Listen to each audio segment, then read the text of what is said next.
Alrighty, guys. Good morning, good afternoon, good evening. Welcome all to another London session live stream.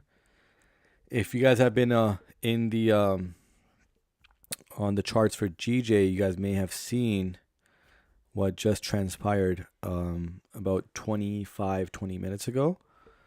We had this huge push down out of nowhere, right? We had one similar to this one, I believe was it last week or a week and a half ago.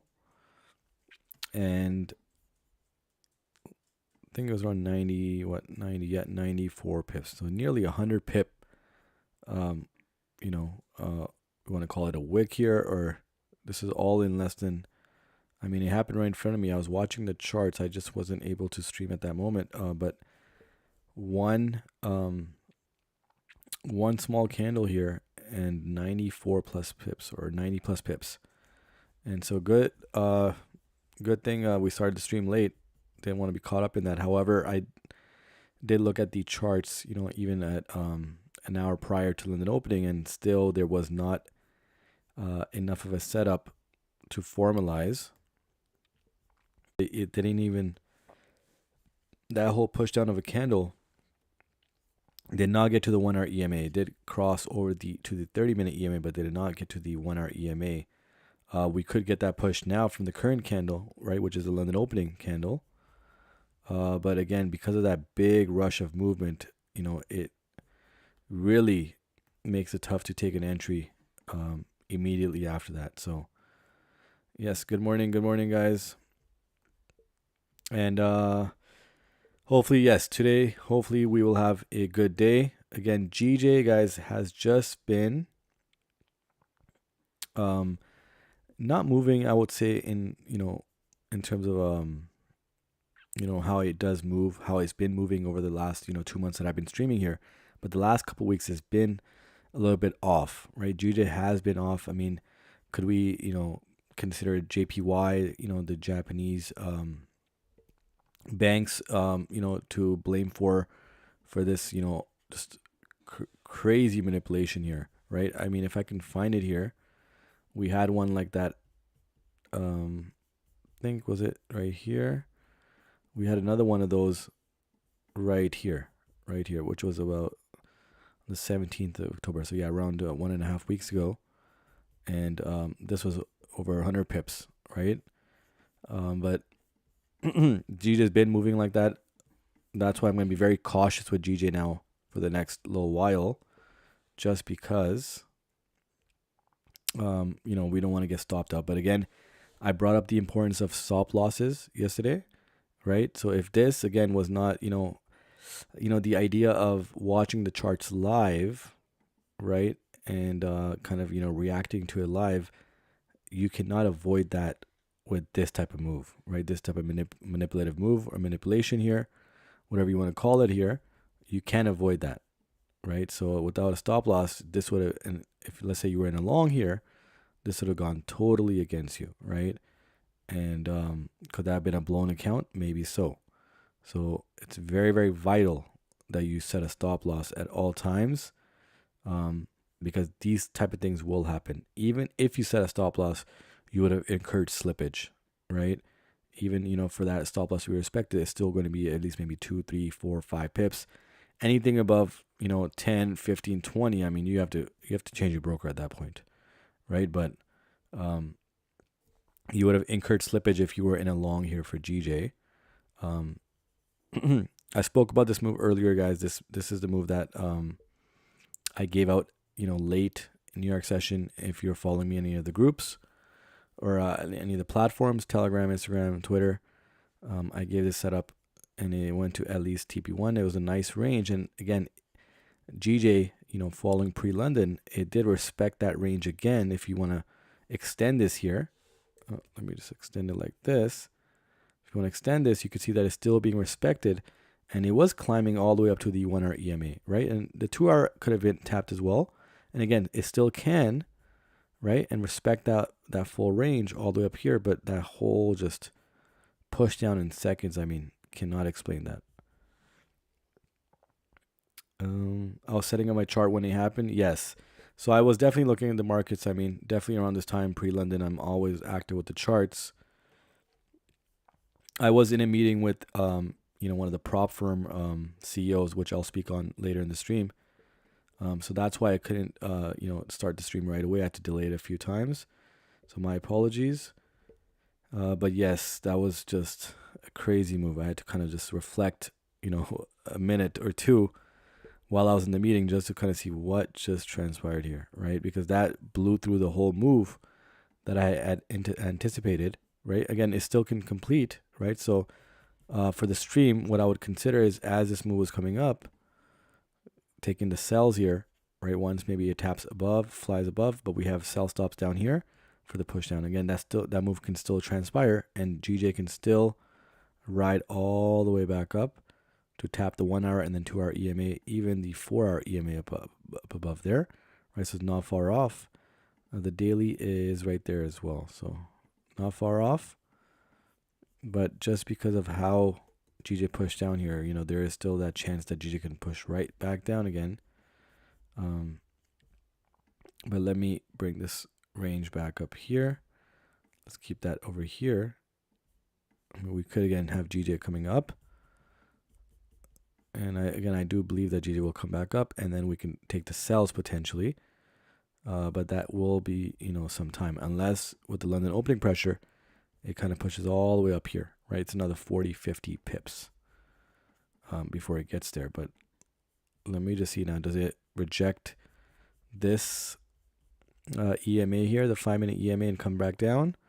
Or does it continue up, right? But because of that lack of certainty, especially with such a manipulative wick earlier, I wouldn't feel certain to enter GJ, right? Okay, let's take a look at USD CAD. So USD CAD continue to ride all the way up. You can see now it continues to, there's a larger range ahead. It is, of course, in a range as well in its own, but there's a much larger range ahead as well. And it's reaching those highs right now. You can see over here, it has another, 50, 60 pips. Even if you go up to here, it has some distance to cover before it can come right back. Or this daily candle rejects here, flips, and comes right back down to respect this range, right? Which is a possibility because we have a daily EMA down there. And that could follow. So we could get a reversal here and get a bearish close to the, to the day end. All the way to down here. So we'll have to be very, very careful here, guys. I'm not going to rush into an entry just because of that wild move by GJ. But you can see certainly that it can certainly come right back up, right? But it would have killed off all the longs here. All the buyers, it would have killed off. And then, it came right back up. And, so now it's making its way up. Again, I could see that it's going to tap the, first is 1530. 1 hour EMA certainly can come there, 2 hour, 4 hour. And then between the 4 hour and daily is where I think it can relax and reverse unless it has already completed that move, right? You can see the bottom end of that range has been tapped, right? So does it continue back up?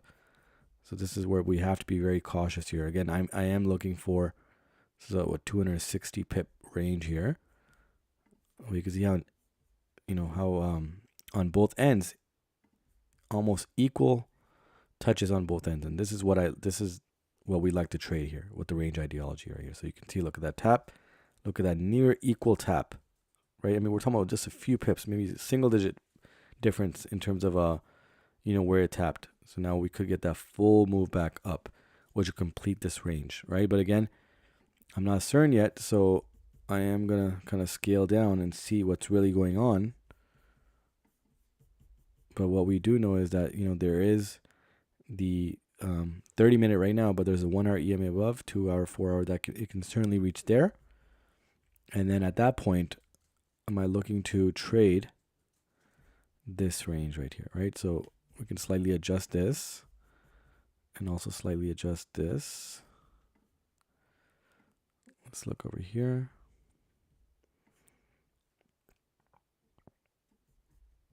And could this range be respected and GJ reverse from here and come right back down and at least respect this range, which is how many pips now? It's about 55. Yeah, just under 60 pips. Not bad. Not bad at all. Right? And let me, look at that strong push here, guys. So we may settle into a move here rather quickly. Thought maybe it'll take a little longer, but nonetheless, it is moving right along, so that's good. Again, I wouldn't be comfortable taking the buys here just because of the previous candle, with that whole manipulation on its end. So because of that, I wouldn't be comfortable taking the buys, even though it looked pretty valid. But because of how GJ had moved just prior in the previous 1 hour candle, I wouldn't be certain. So I would look for the reversals once GJ may reach over here, which is going to be around the 2 hour, 4 hour, and nearly the daily EMA, right? So that's a better bet for me to look for. But look at this range again, still being respected on the smaller end. And this range, this trade earlier was a clean setup. Got the TP1, closed profits, but it did come back and hit stop loss here. So I wasn't, around the computer here around this time, which is about 4 hours ago. But I would have certainly looked at taking this setup again because it did make a strong push below here and it was approaching pre-London. So I would have waited. So this setup right here, you can see right here, it came right back. And again, this trade that was given out, guys, in the if you're following any of my socials, Instagram, Twitter, or if you're in my Telegram group, this was given out live. And if you guys caught that, excellent. Set the TPs. And from there we went on. But again, if I was on the charts, I wasn't around, as it was about 3-4 hours before the stream here, but I would have let this move ride down here, let the pressure, come down. And then the reversal here, I would have taken the entry right here. Let me show you guys. Not the same entry here, but somewhere along the lines of right here. Right, so slightly above. And if you look at it, the push would have given us at least TP1 and then once you get TP1, you would have closed some and let the others run according to the strategy and the rest at break even. Of course, there would have been slippage here with this whole push down here, but nonetheless would have still been a profitable setup here once again. Alrighty, what are we trading? So again, I only trade 2 pairs on the stream, and those 2 pairs are GJ and USD CAD. And because again, there's a lot of new viewers, in the chat now, as we, move on from day to day here, and as we grow, the reason why I trade GJ and USD CAD is because they have an inverse correlation, which means when GJ goes up, USD CAD, according to that correlation, would be going down.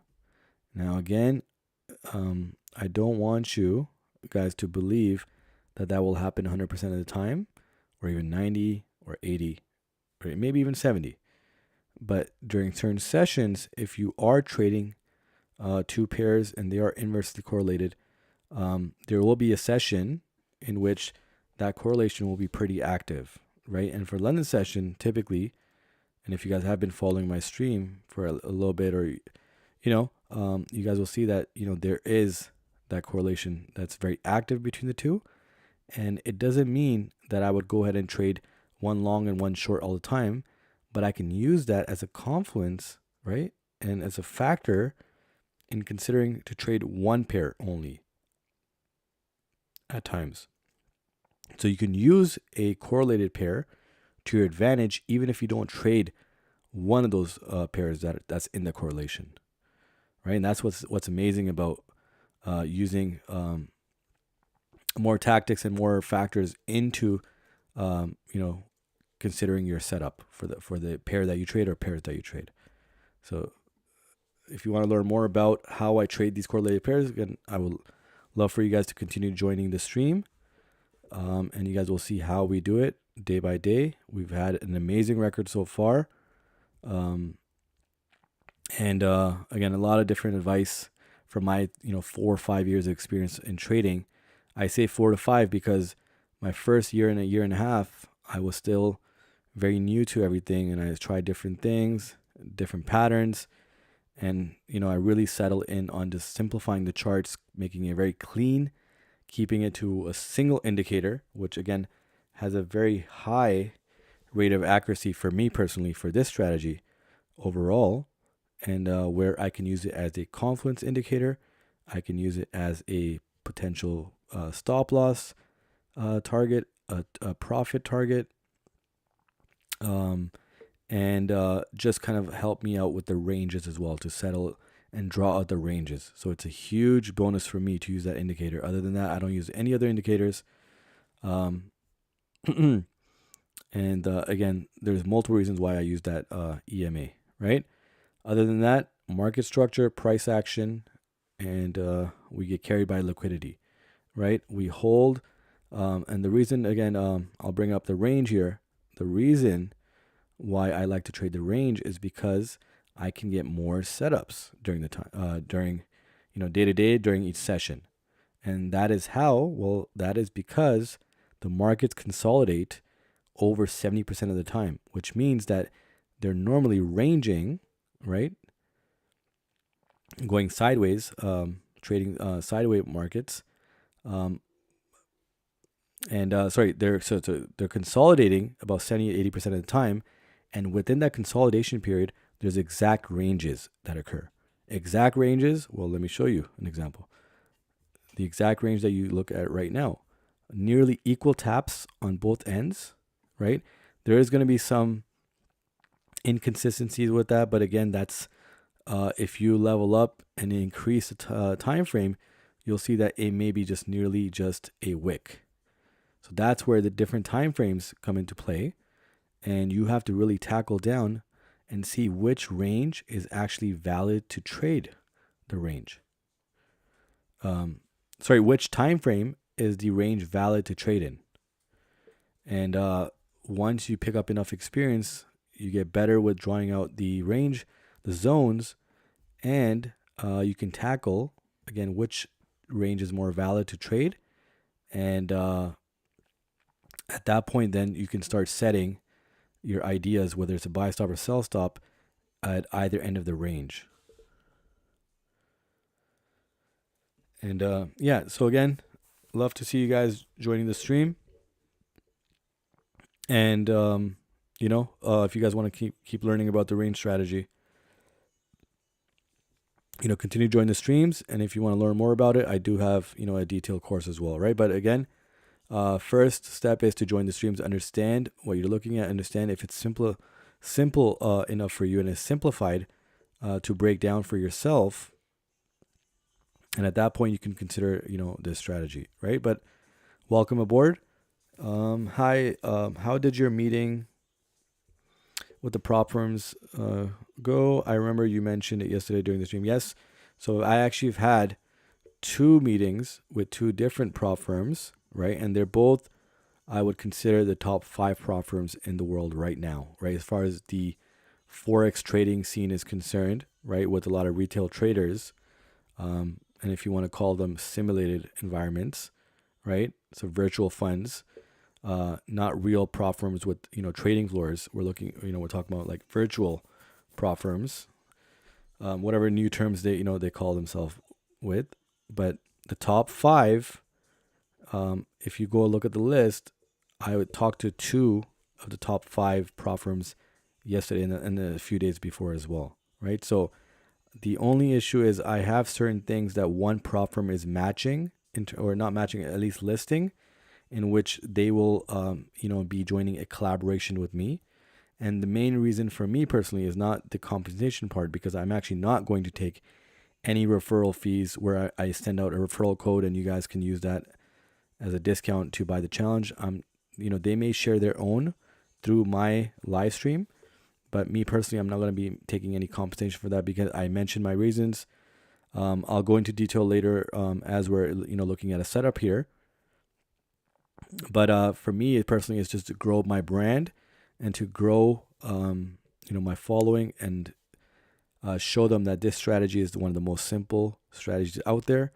It's what markets repeat over and over again, and you can learn the simple strategy in little time, but with guidance and the appropriate mentorship, you can master this system and the strategy and be able to trade on your own, right? I haven't launched a mentorship yet.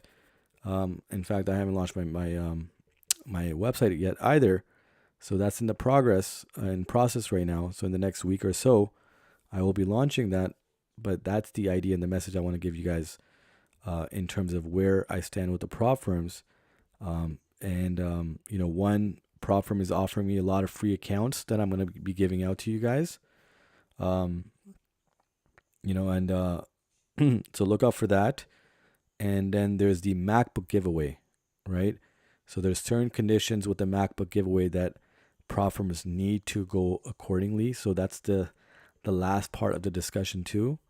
As I'll be, it'll be like a one-off collaboration, whether they want to call it a partnership or not. So that's where I'm kind of finalizing which prop firm I'm going to go with, and you guys are going to see their logo on the screen here with their discount code that they're going to offer, so the community can benefit.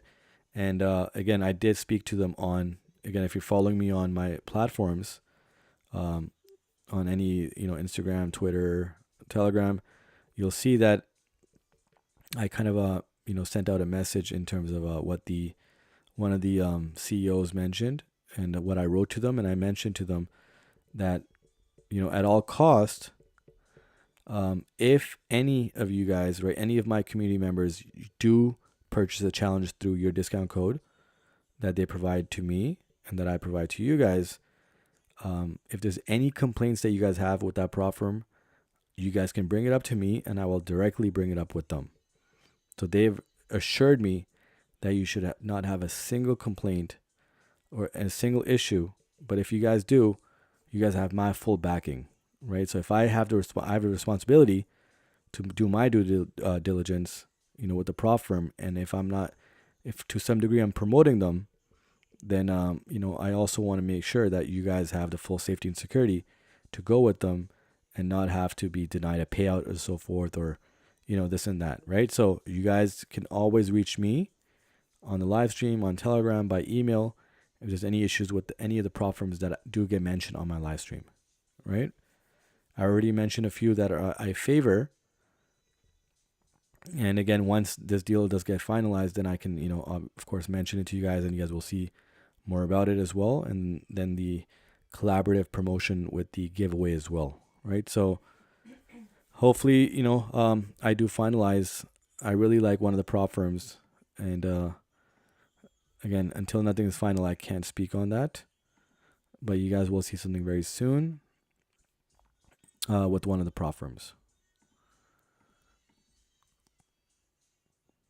All right, so GJ came back, did tap the 1 hour EMA. I'm guessing that you're using the 77 EMA. Nope. This is the 50 EMA.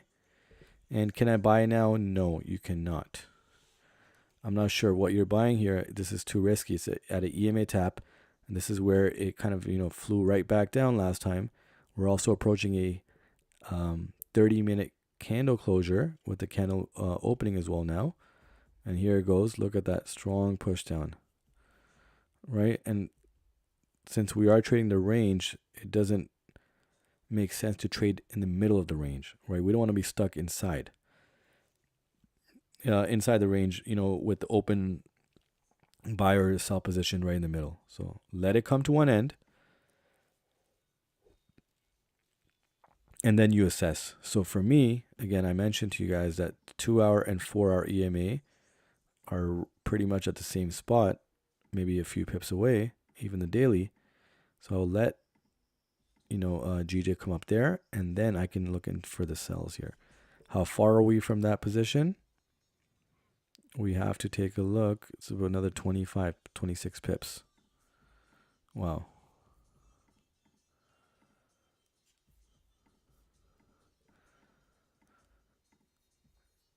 Yes, good morning. Good morning. Again, love to see you guys, joining regularly here, guys. Again, my apologies for joining late today. Um, the only benefit of that is that didn't have to, although I wouldn't have entered a move because I didn't see much going on before the stream anyways. But yes, there was this manipulation candle right here. And it did happen before I went live. So good thing that's avoided now. Normally when it does something like that, it won't repeat that again. In fact, I haven't seen many of these candles for several months. Ironically, now we've had two in less than 2 weeks. One was there. Where was the other one? The one was right here, right on October 17th. And then one today. And again, Gija's been moving.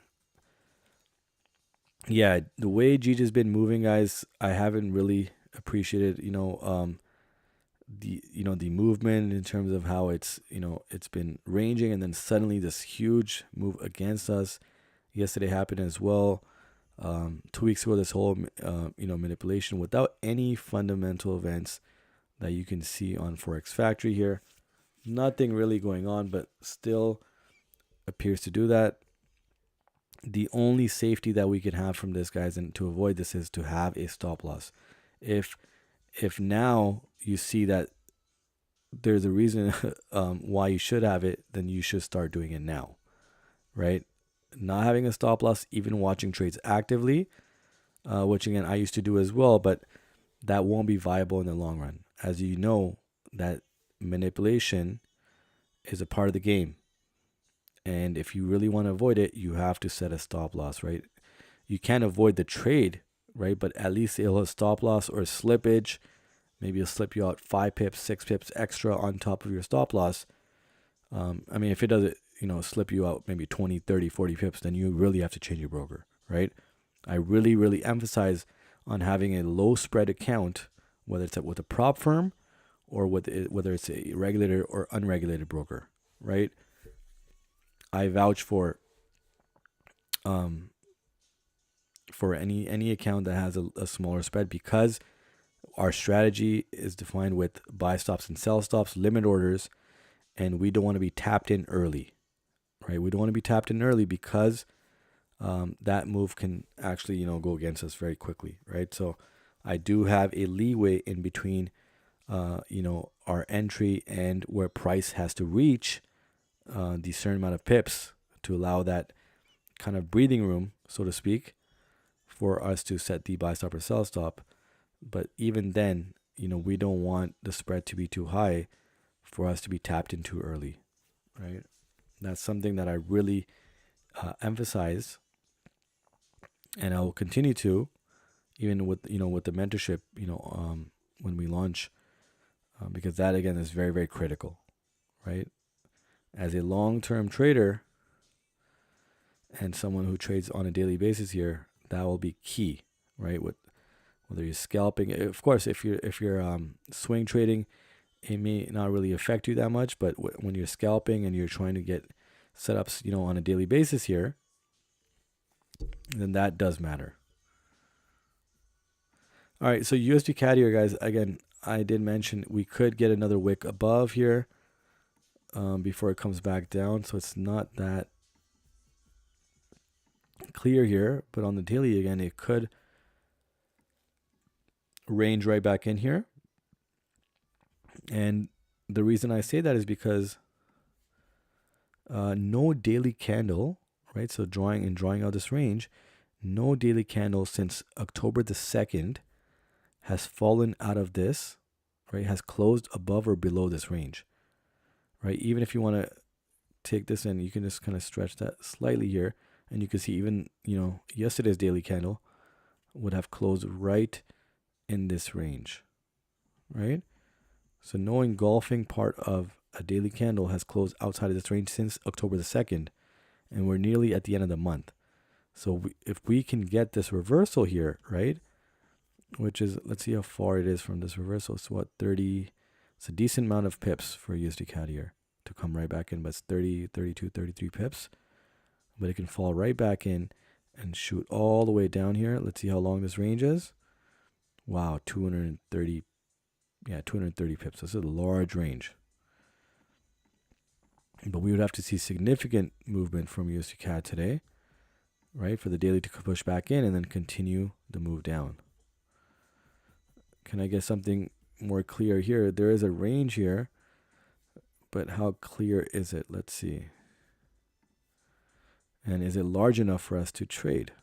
That's another thing. There's an EMA down there.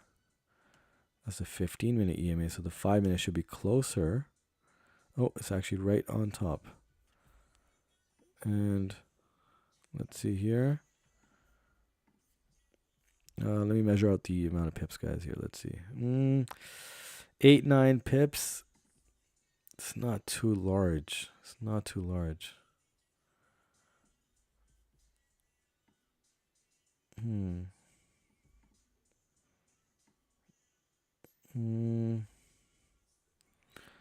Let's see if we can adjust it there. Yeah, so it can come and tap the 15-minute EMA. Could I look for reversals there? Let's take a look at this. So 1 to 1, 2 to 2, and then 3 to 3. And not so clear. Could we get the move back up? Or does it continue to push down here? Right, I would like to look at the sells over here and maybe take the sells from here once the price was up here, but it's a little small of a range right now, right? A lot of non-wick candles down on this side though. Let's see. Let's get back to GJ here so GJ can push up. Again, we'll look for the reversals once it gets to the 4-hour EMA.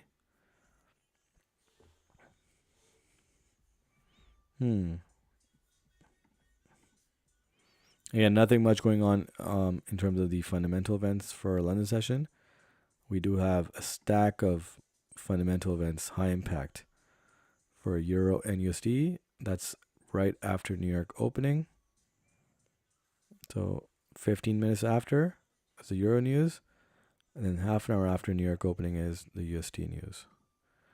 Then we have another one 45 minutes after New York opening. But again, I'm still trying to get something here, guys, so we can, get something out of here. Could I consider, so I'm going to remove this larger end here. And I'm going to assume here that we have this bottom end here with the large, wick, of course. So if we can set something up there. And can we get this going right here? As we have the 1-hour EMA right there. Let me look at the 5-minute here. So where is the 1-hour EMA? It's up here at 182.80. 182.80. Right there. So again, we could see, right, according to this range, we could see GD come back up. If it pushes up, it will push up. Otherwise, it can sink right back in this range and come back up after that. Let's see. Let's push it up here. So pretty much, yeah, at the top of this is the 1-hour EMA. And we could see a pushback down here, guys. How large is this range? This range is about 40 pips. Wow. So it's a decent size range here, right? We do have, of course, the larger range of up here. So we could get it tapped, but does USD CAD come back down here? Or does it come up here and then maybe we can look at the sell-off here? Okay, so we're going to have to see this. And here comes USD CAD here. Look at that push. Look at that push.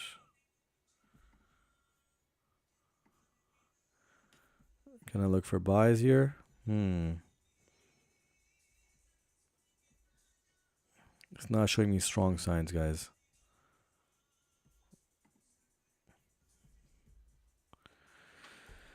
Alrighty, we still have 20 minutes to go for another hour close, right? So that's that's the sticky part here, because it could wick tap the EMA, the 1 hour EMA, which is right here. Let me actually draw a horizontal ray so we can get to that.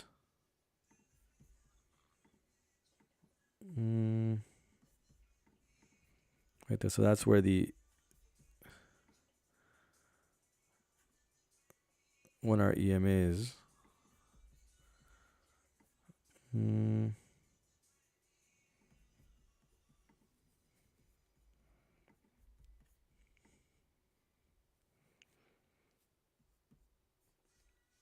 There is a non-wick candle down here, so no bottom wick on this candle, and no bottom wick on this candle. So let's take a look at the larger time frame EMAs and where they line up here.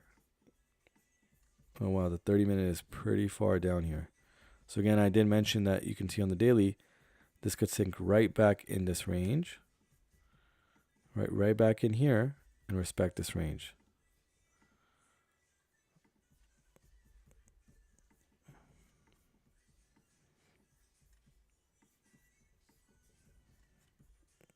Let me measure out this range again, guys. If it does respect it here, we have another 3-minute close. In 3 minutes, we have another 50-minute close. So this is not a bad range here. But does it continue going down? Can I set a buy stop here? So just in case if it does reject it, it comes right back.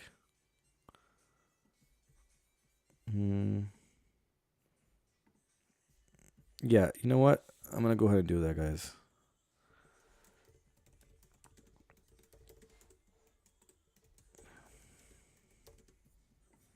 So where price is at right now versus where I'm going to look for the, ooh, it jumped back fast. Couldn't catch that. But 138, let's say it goes back right back down. Yeah, I'm going to actually wait for the 15-minute close regardless. But at least have this set so you guys can see what I'm looking at. And where I'm looking at taking the buy stops. I think 138. 1380.78.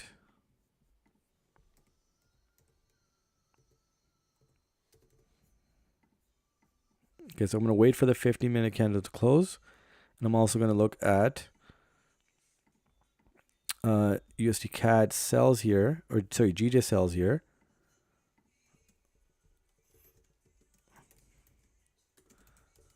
So GJ sell stops at, what is this, 182.30, which is going to be, yeah, that's good.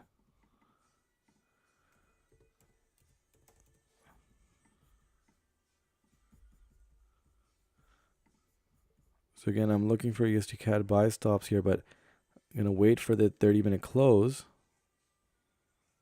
I think 11 pips is good.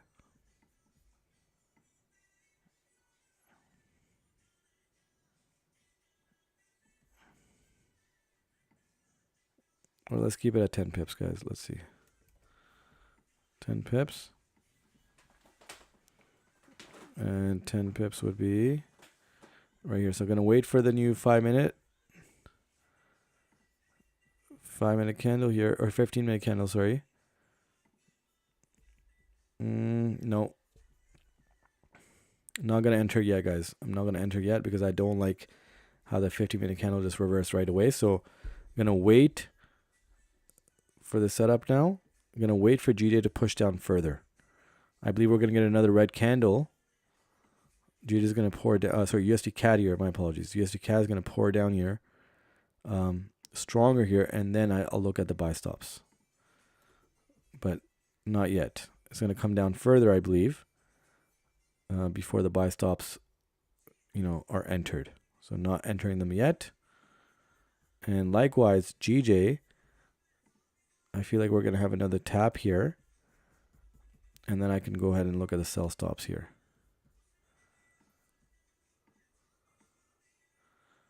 So 30.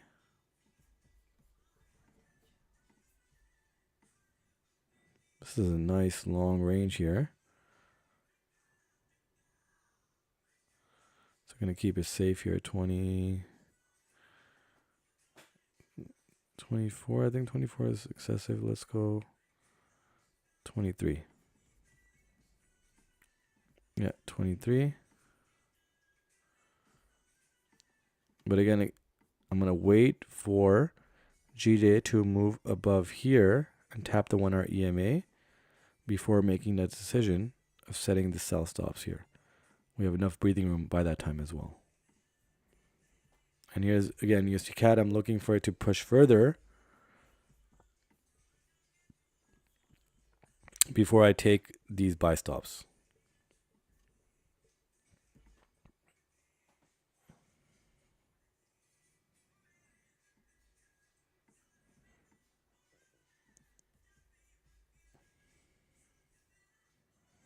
And again, I feel confident, that USD CAD will push down is because I've seen these moves over and over and over again, guys. This is where history repeats itself.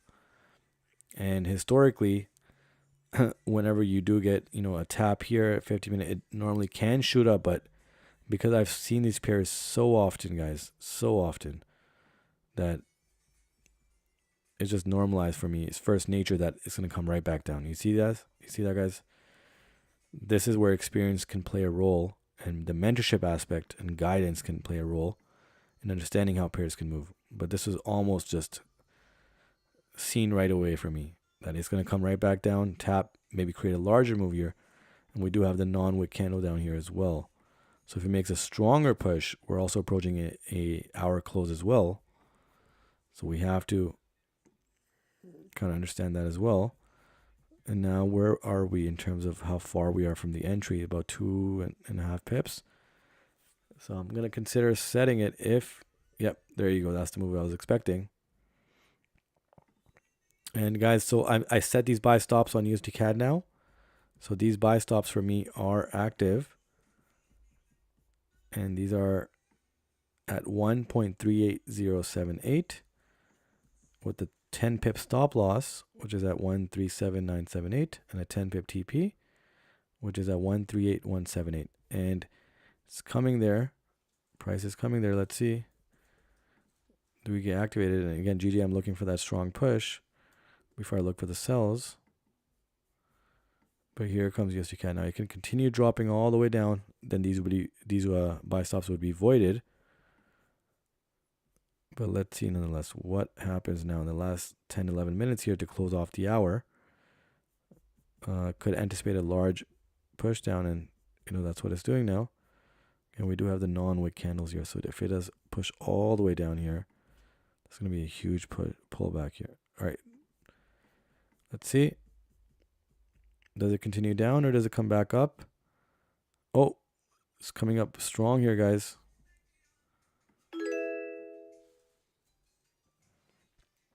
It's coming up strong here. Let's see. We may get tapped in on this one.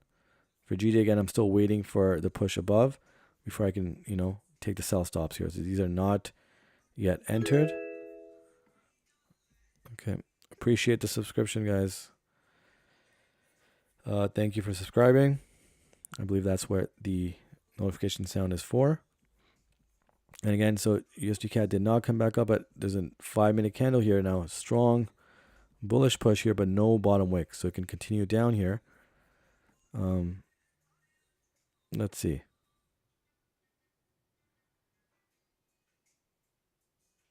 Let's see here. Again, still waiting for GJ to push above first.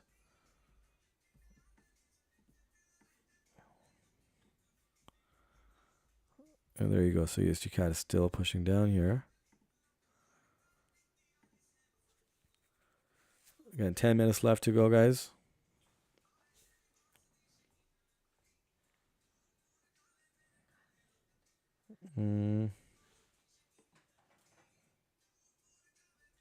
Okay, it's making another push. Never mind. Flipped the script here. Again, I did anticipate a stronger push. There was a there's no bottom wick on this, candle down here, so it can come and fill that.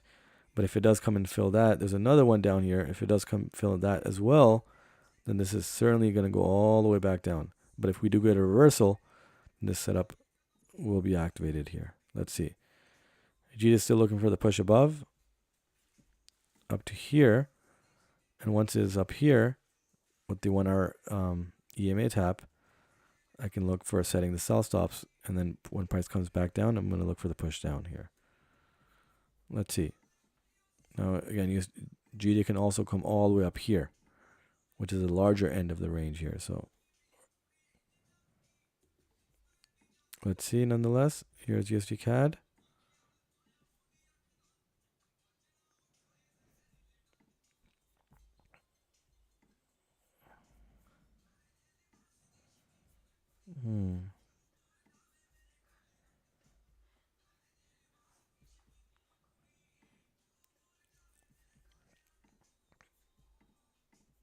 Again, guys, patiently waiting for clean setups here for both pairs. Have entered USD CAD here. Now, if it does make that push, to turn around here, and it gets sucked right back in this range, we could be tapped in. Right, there's a 15-minute EMA here, right? So we can see that it can make a reversal there.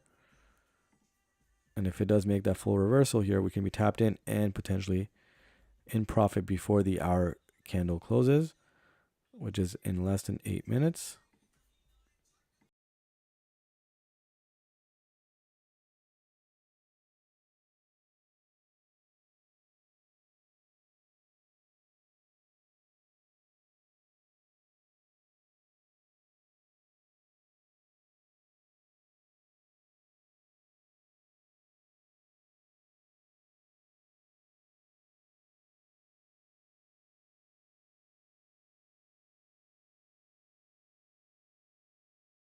All right, guys, still patiently waiting for USD CAD. Does it make that reversal or does it push down? That's going to be a significant, a critical candle here to see for the 5-minute close here to see if it reverses here.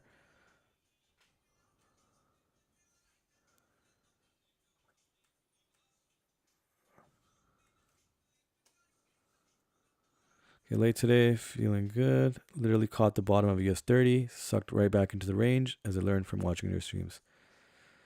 I mean, that's amazing, right? As long as you can take something back that's valuable to you guys, right? And again, trading itself is a powerful skill. But if you can learn the intricacies, right, the exact details of the system, and learn how to trade that system well, right, with guidance, of course. And again, there's going to be a lot of practice that's going to be involved. Then, all kudos to you. So really happy to hear that. And again, you guys are all welcome to the stream as always. Love seeing you guys. And yesterday, I think we hit 22 as a record, amount of viewers at a single time. Concurrent viewers. And now we're at 17. I think we were at 18 earlier. So hopefully we've been hitting new records every day, guys, almost. So last 2 weeks, we've been hitting highs every single stream almost. So really appreciate you guys attending the stream and taking something valuable back. And again, I did mention, guys, that most Forex pairs, again, for US 30 and gold, again, I do trade range for gold on the larger end. But nonetheless, this strategy can work, for everything as long as you have enough experience and you can do enough back testing for it to see. But most Forex pairs, I'm certain, because I do help other members understand the charts for their pairs, their Forex pairs. And they're pretty consistent with GJ and USD CAD, guys. So that's the good thing. So you don't have to, remove, your favorite pair in terms of, at least in the Forex, industry. You can still trade your pair and still follow the system, and you guys will see how powerful the system is. That's what, for me, it's really hard to leave the system now because it just works so often. It has a high winning rate. It has a safety, measure applied as well.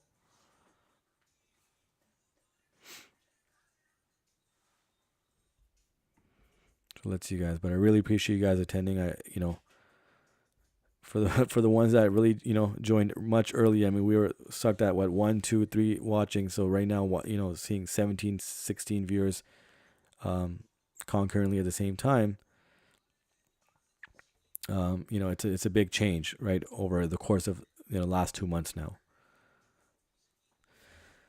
Good luck for 100 plus soon. As of now, I'm actively following you and have found merit in it. Cheers. Right, appreciate it again. Again, this is something that I've invented. I figured something out here within the scope of the consolidation phase of the markets, right? Consolidation is when it's moving sideways, the markets, and saw an opportunity where once it does hit those exact movements, and you'll recognize this in every pair, guys. I've seen it in too many pairs to not tell you guys that it doesn't work in other pairs, right? But it does work. You guys will see it once you guys start digging deep and finding those exact ranges in the different time frames and just applying the system in place. It becomes so powerful. So your winning ratio, your winning rate is definitely going to go up, right? That's something that's definitely going to go up. It's just about how you safely apply the system. And you can see now, for example, we allowed the price to break below before setting the buy stops, right? That's a key part of the system here, right? Yes, there will be certain times where we can do instant executions, but I explained in detail when those occurrences will be.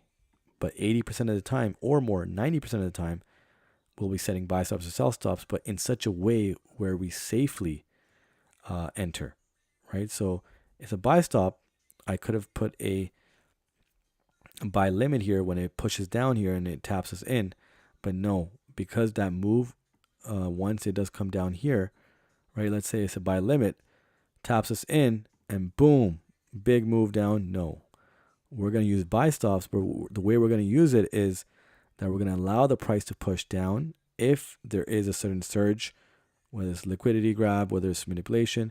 Avoid that. Let it come down. Have enough breathing room between the buy stops, our intended entry, and where the price is at, and then set the buy stop. So let's see how it came up here. I mean, we're looking at a real life example here. So right here, it came up multiple times, right? You can see, but because we had enough breathing room, and it pushed right back down. Because we had enough breathing room, about one pip or so. Let me just put it exactly here. So yeah, around 1 pip here, and it pushed right back down. So we had enough breathing room because we survived this.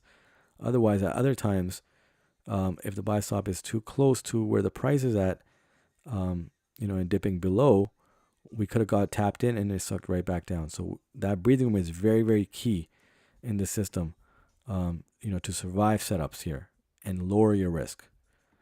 Now, if it has made that push down here with the new opening, now we're having a new 1 hour candle coming up now, right? So we could get a nice surge pushing down maybe, right? We could get, with the new hour candle, we can get it pushing down, but when it does come back up, it may just fire right all the way back up here, right?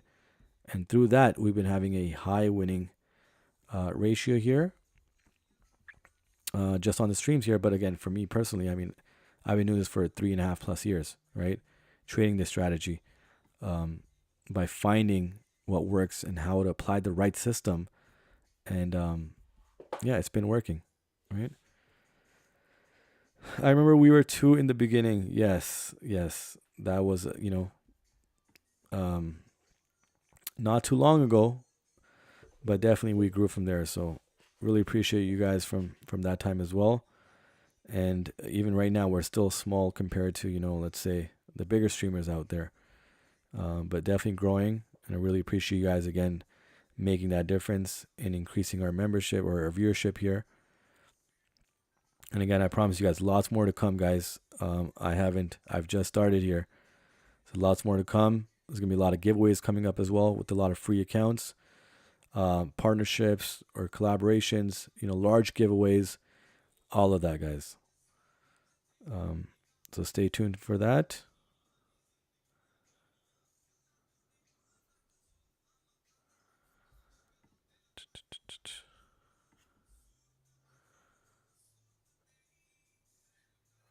Okay, Can I ask why you're waiting for another tap on the 1 hour EMA to enter the trade? Because I asked because it already tapped it once. Yeah. Again, I'm just being a little bit more safer with GJ. That's pretty much the real reason. I'm being more safer, right? We did get that tap, and it is pushing down, respecting that range, right? Look at that. Now, of course, initially you guys may not be able to track the range right away, but I could track it because, of course, experience watching GJ over and over again for 4+ years, right? I understood, which ranges are valid and which apply, but I'm just being a little safer with GJ just because of this big move right here, right? So I rather enter the trade much more safely than, abruptly enter with a quick fix here. So I don't want to do that. I want to wait out for GJ. There is some there is a larger range in play as well. So I'm also, safely avoiding being, tapping into our sell stops because of that reason as well, right? So it could come up here. Let me show you the larger range in play. Hold on a second. I did remove this bottom end here, guys, just because I wanted to just focus on the smaller range that we had. But you can see, let me show you, there's a larger range in play as well, where the 2 hour and 4 hour EMA are, right? So above the 1 hour EMA, there's a 2 hour, 4 hour EMA and daily EMA. So I want to be safe, get another tap at least, and then have that enough distance, 6-7 pips plus, to then take the sell stops, right? So I'm going to play very safe with GJ. GJ has been moving.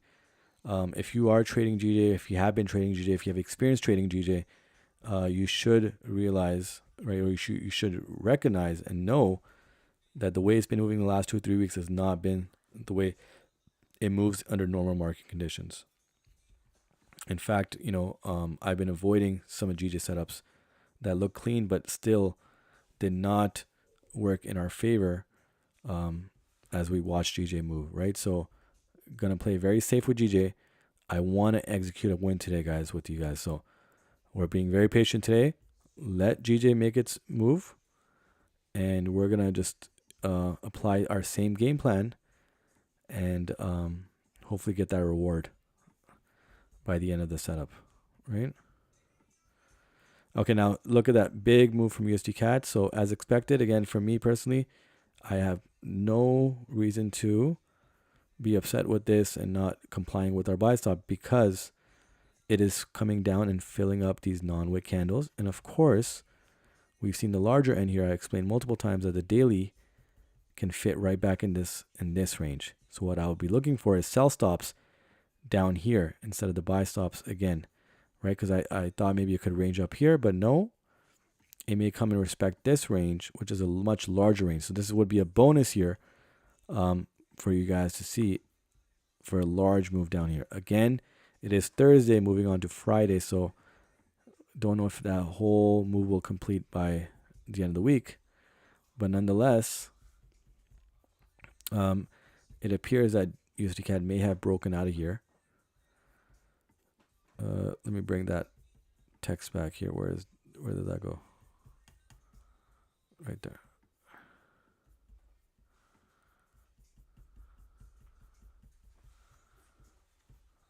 All right, let's go right back here, guys.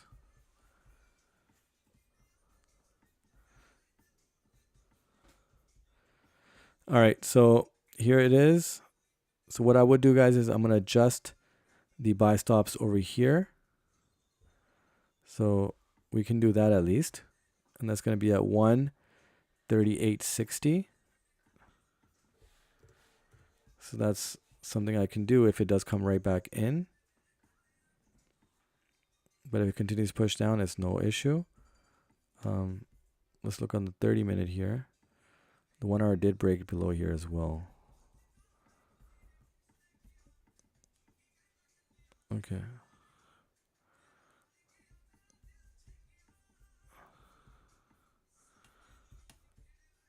Gonna adjust one here as well, right? So there's a range right above the larger range, and looking for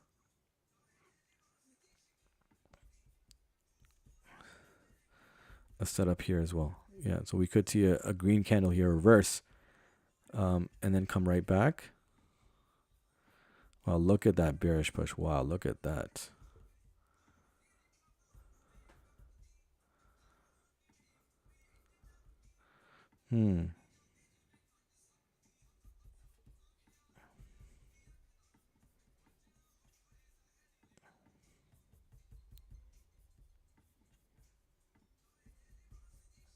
Right, so we could have on this end right here. This is a bottom end right here as well.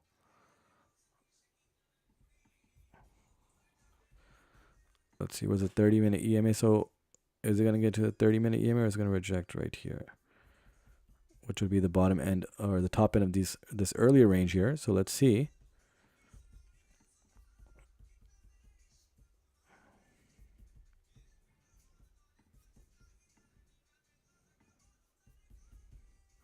So what I'm looking at here, guys, is this essentially. So this down here, and then we could get a tap here, and then out more likely than not, USD CAD will come back down and then push down here. So that's what I'm looking at here. But there's a 30-minute EMA down there, so I will be adjusting the buy stops lower because we could get that push, right? But if it does come back up, these are the buy stops here. Let me look at the distance between where price is now and so 4 or 5 pips. Okay, that's perfectly fine. So I'm fine with that.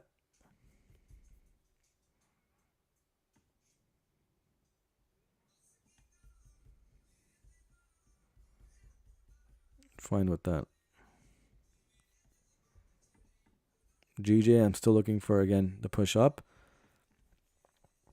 And at least 6 to 7 pips above our sell stops for me to enter the sell stops here.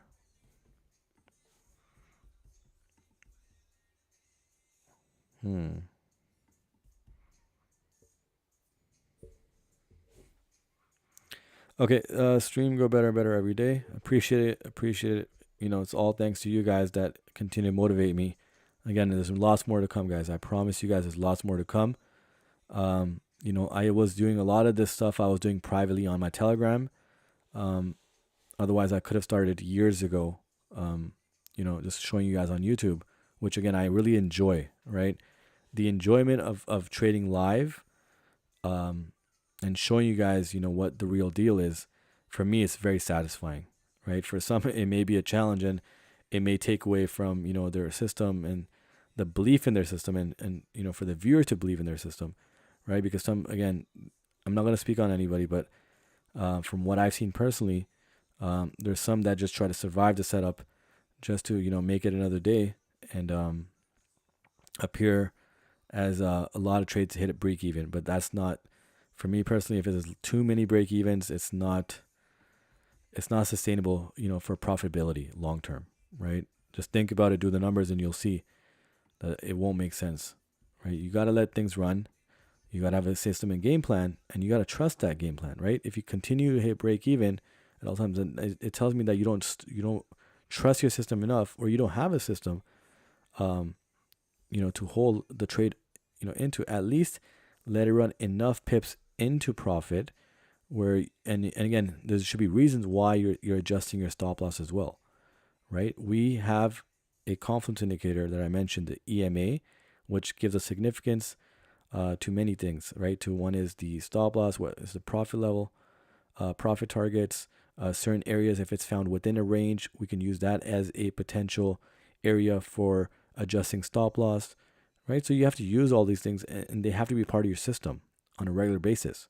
If they're not, and you continue to, you know, get 3, 4, 5 pips in profit, and you adjust to break even, that's not going to be a long-term profitability game, right? And you guys can do the numbers, and you guys will see for yourself that that's not what it's going to be, right? So for me personally, again, I do this full time because there's a lot of viewers, guys. I do have to repeat myself a little bit here.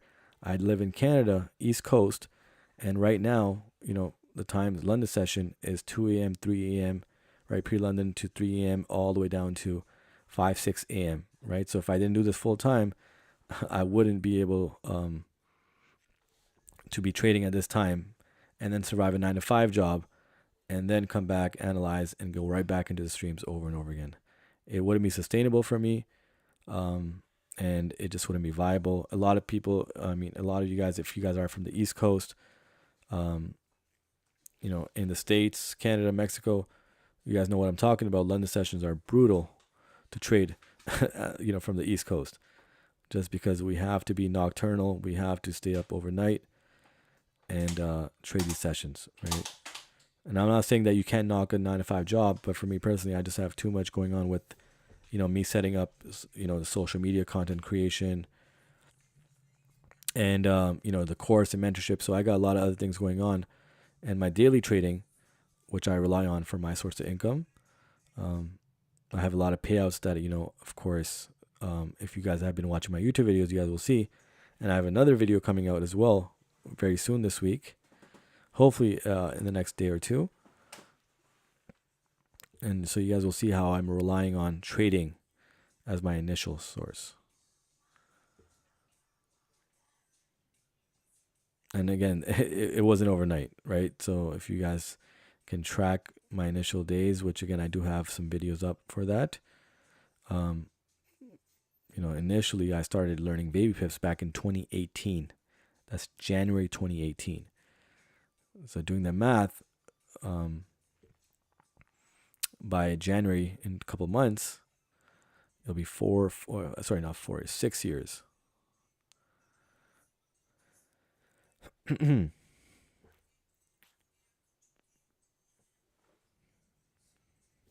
Where do I live in Canada? So Toronto, right? So in the Toronto area, we call it the GTA, the Greater Toronto Area.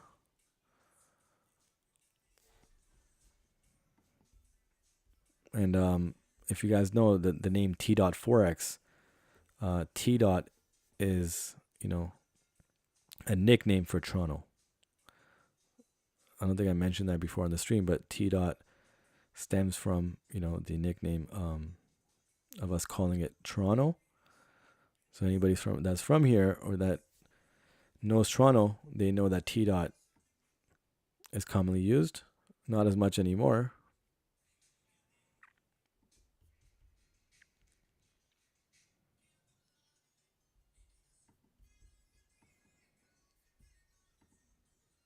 Oh, wow. So look at that push, guys, from GJ. So again, many times I mentioned to you guys that I don't mind GJ doing this because it's respecting the range, right? So at least you know that the range is being respected. Our system is just adding more safety. So our system couldn't detect, because I wanted the 1 hour EMA tap, it couldn't detect in the sense that this is a safe setup here, but it's still respecting the range. So because we have added safety, in our system in setting up the buy stops or sell stops, it didn't allow me to take the setup, so that's perfectly fine, no issue. But we still see that it's respecting the range. So even drawing out the range is an added step to learning and understanding the strategy. All right, so now USD CAD is pushing all the way down, guys. I really feel like I should just push this all the way down here. Where's the 30-minute EMA? Let me just take a look. It's very, very close. Very close.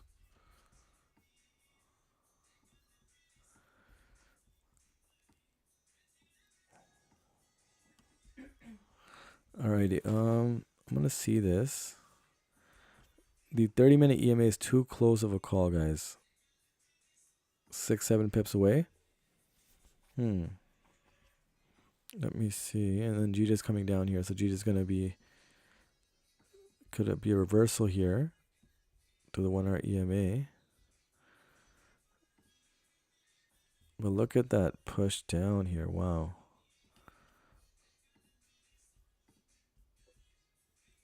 Okay. I'm going to remove this because USD CAD continues to push down. So guys, I'm going to void the buy stops here. I'm going to remove the buy stops.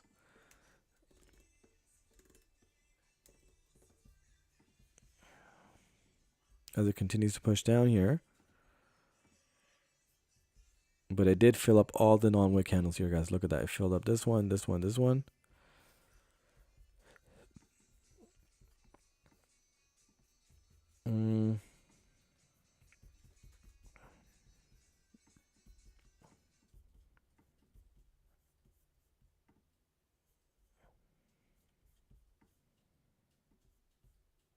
I'm going to remove the larger candle here. And I'm going to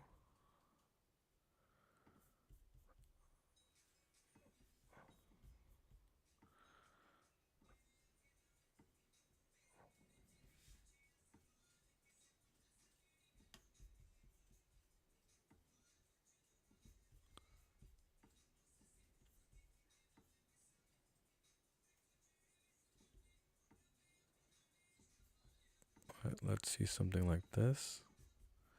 Again, going to be very patient with these setups today, guys. Just don't want to get anything on the wrong end here. So I'm going to let price move, but it is, again, price is moving today. So there's no denying that things, both pairs are moving. Again, G to sell stops don't look as valid anymore just because it's continuing to push down here. But it's a very clean range. No doubt about that.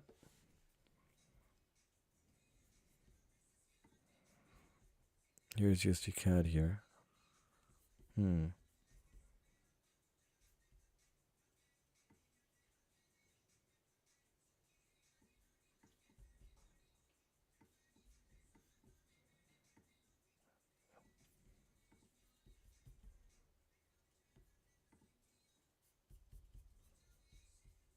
What's a 30-minute EMA down there?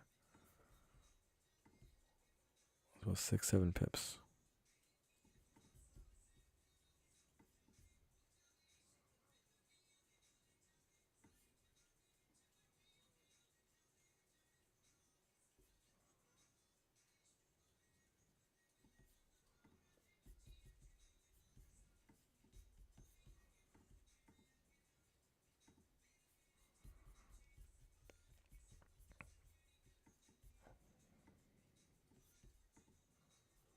Okay, this is what I'm going to look at, guys. So I think the 30-minute is going to be where the rejection is. So let it come down 7 pips, and then I'm going to take a look at this.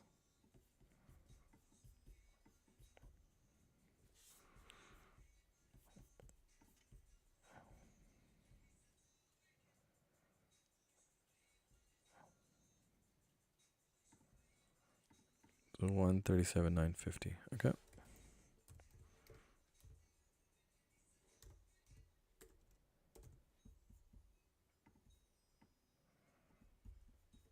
All right. This looks much better.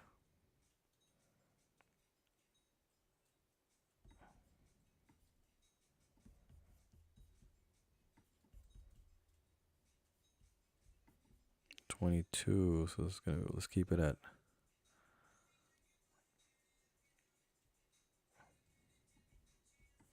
13 pips. I think this is good.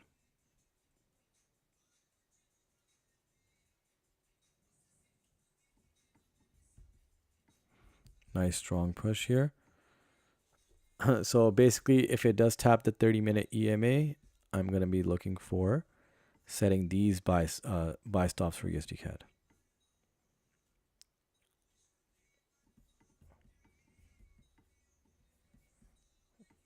That could be here as well, right here. Yeah, right there.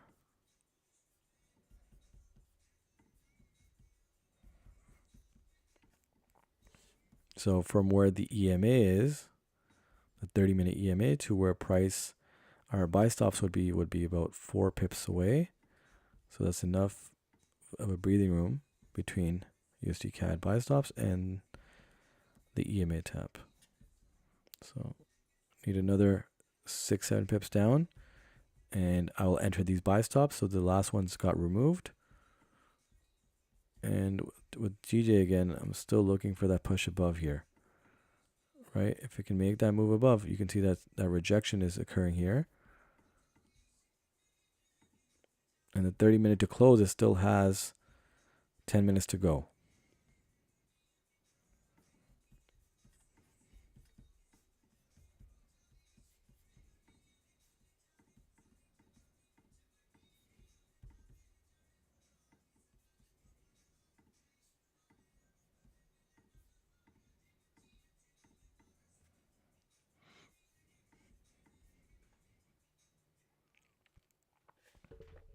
Also, guys, again, I did mention to you guys that if there is, if you guys are considering, buying a challenge, right? Um, because I'm talking to some prop firms here, there will be some discount codes and some free accounts that I'll be giving away. So if you want to wait out a bit, maybe, between a week or so, you guys can. Otherwise, if you guys don't want to, you guys can go ahead and purchase. But nonetheless, I will be giving out some free accounts plus a discount code that the prop firm will provide. But I will be making that disclaimer that I'm not going to be receiving any compensation, any referral fees from the prop firm, right? So I made sure I put that in because, again, I don't want it to come back and haunt me since, they did kind of, have a collaboration with me, right? In fact, what I'll be doing is giving away some larger giveaways in collaboration with them. And that's, to grow our following along and to grow the community here, right? So I already made it, made it known to the prop firms that I'm speaking to that I won't be taking any referral fees for any discount codes that they offer here. That will go directly to them. There's no fees that will be coming to me. That's very important to me, again, because I don't have control over their back end. But I did mention at the same time that if there is any issue that you guys experience with, purchasing a challenge through the discount code that may appear on my screen here from the prop firm, if you guys experience any issues with those prop firms that I will partner or collaborate with, you guys can come to me and I will be going directly to, their CEO or their executive team to discuss that matter, right? So that's the advantage that, if you are a part of the community here and the mentorship, I will be fighting for you guys to make sure that there's no issues. And I think, a lot of mentors, on Twitter and so forth, they've been coming out, and keeping, a lot of prop firms in check, to protect their community members. And I think that's a really positive thing because now, there's a voice to the trader, to the small trader here. And that means that, we can't have, we won't have a lot of prop firms getting away with things, right? So I'm building a Twitter presence as well with the large giveaway that I'll be doing with the prop firm. So that also going to give me a voice on Twitter, which again will be connected to the community members, to our community, and we're going to keep that voice open. So just in case if there's an issue, a payout denial, I'll be able to speak about that in public and make sure that everything's cleared out, especially with the prop firms that I collaborate with. So again, look out for that. So that's why I mentioned if you guys have not purchased, you guys stick around, and at least you have the safety and security that you do have a voice, even if the prop firm may be overwhelming or overbearing. That we are going to continue to have a voice against any non-compliance on their part.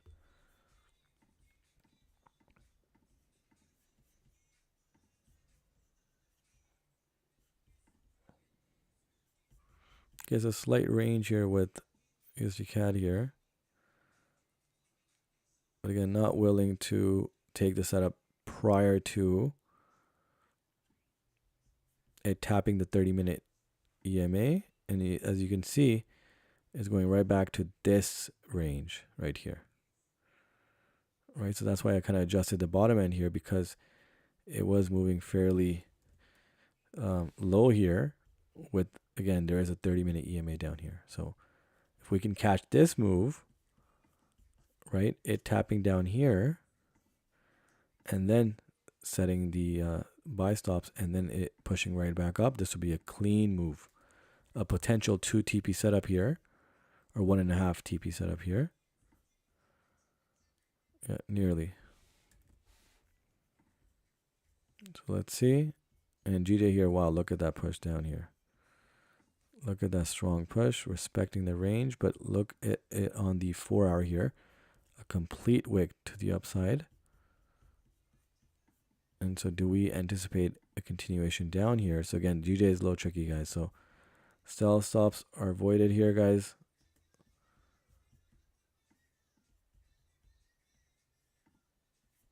But look at that.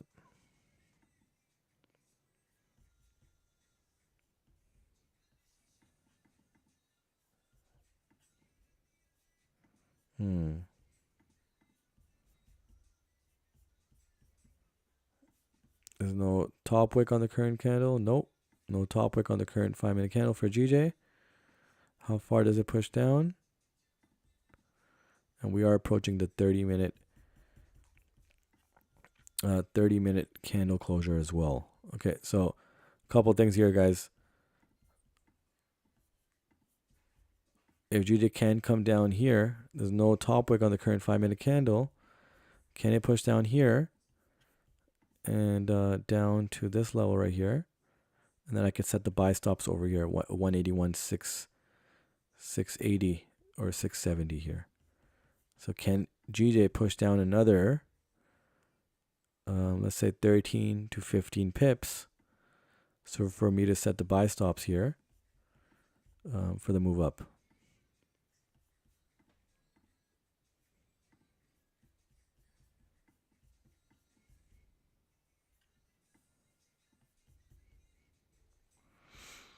Let's see.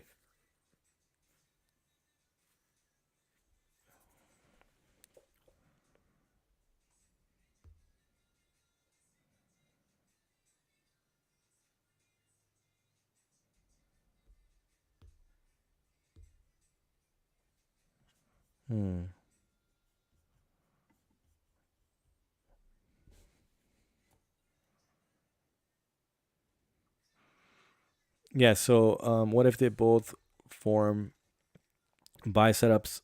I feel like I asked this once, but I forgot about it. Yep. So that, again, the inverse correlation is, again, 60-70% of the time. However, there are times that both setups will form in the same manner. But again, I will be reluctant to trade both of them at the same time.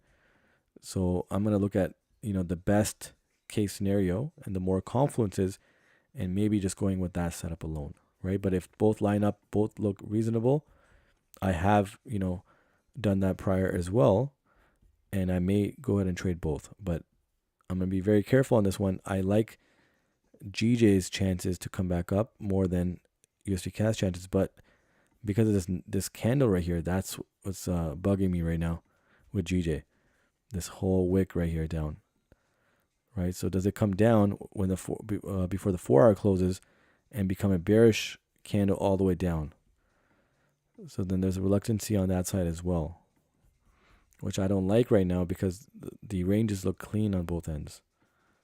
So let's see here. Again, need that push to get somewhere here.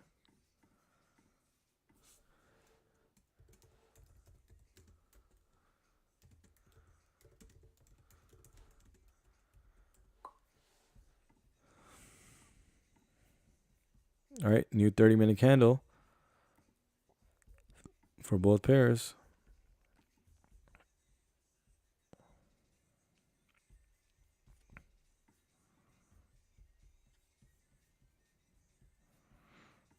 So from where I want USD CAD to go is another 8.5 pips left.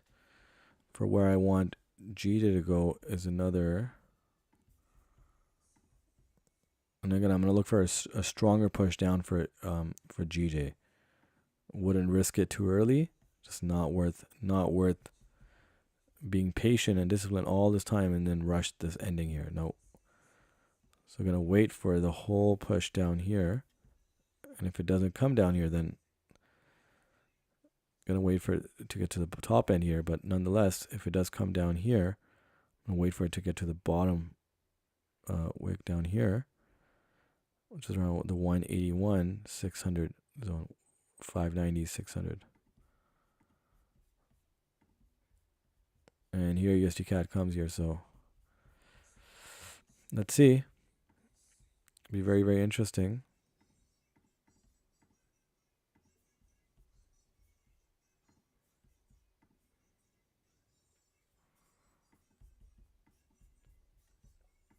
Okay, nice push from USD CAD.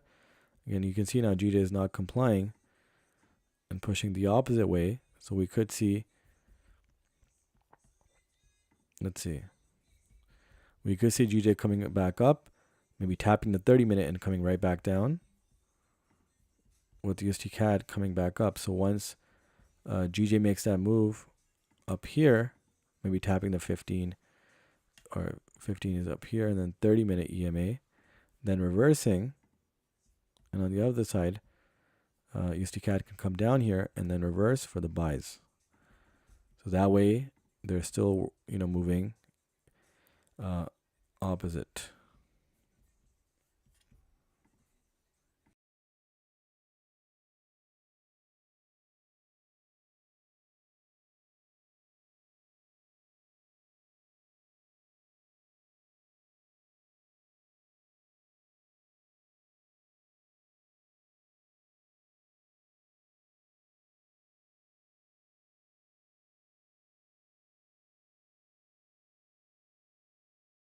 Get very, very close here, guys.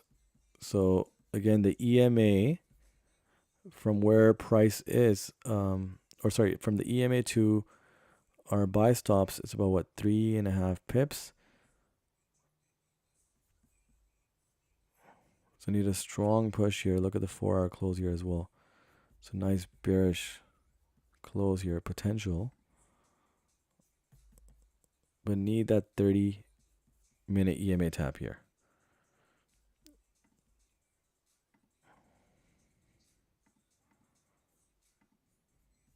All right, it's coming there. I'm going to slightly adjust the buy stops here, guys, just because, USD CAD does have room to push back, push further down. And I don't want a slight retracement, potential retracement coming back up, tapping us in and coming right back down. So for safety, I'm going to move it to, where is it?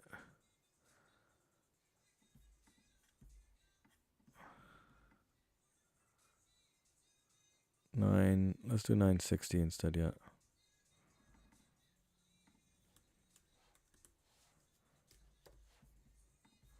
So 960, and then we have 13 pips on both ends.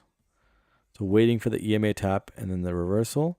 And now we would have, once it does tap the EMA, we would have about 5 pips almost of a gap between the EMA and where price would be, and our buy stops. So I think that's fair. On the other hand, again, I can see GJ coming up to the 30-minute EMA and then pushing back down as USD CAD makes its way down. Look at that push, strong push here. I mean, look at that, which is such a strong bearish candle here. Let me remove this as well. It's 4-hour down there. The 1-hour down here.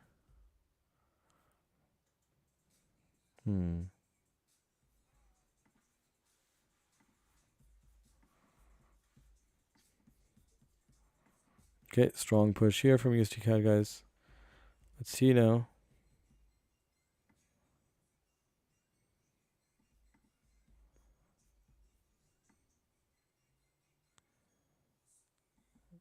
All right, strong push.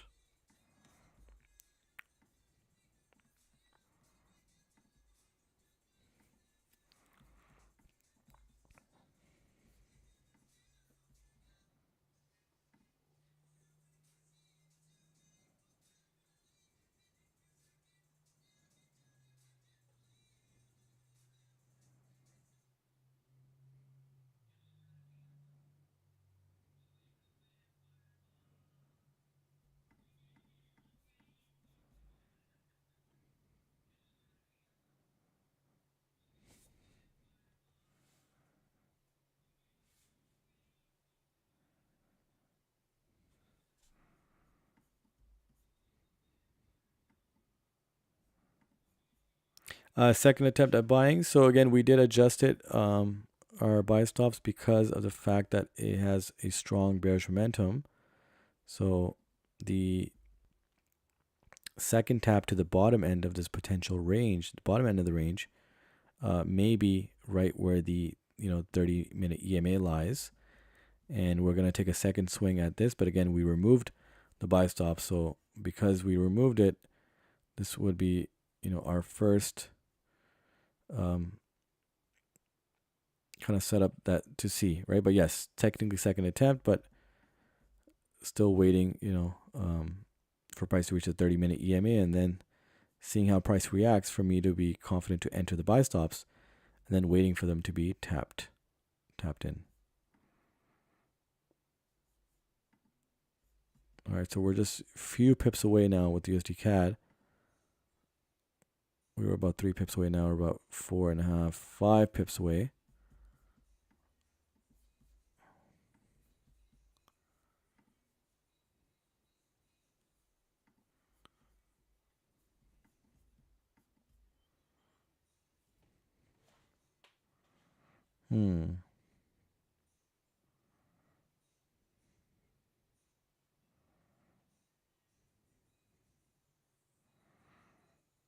Very, very close. If we get a small push down here, which I believe we will. Let's see here. So about 4.5 pips away.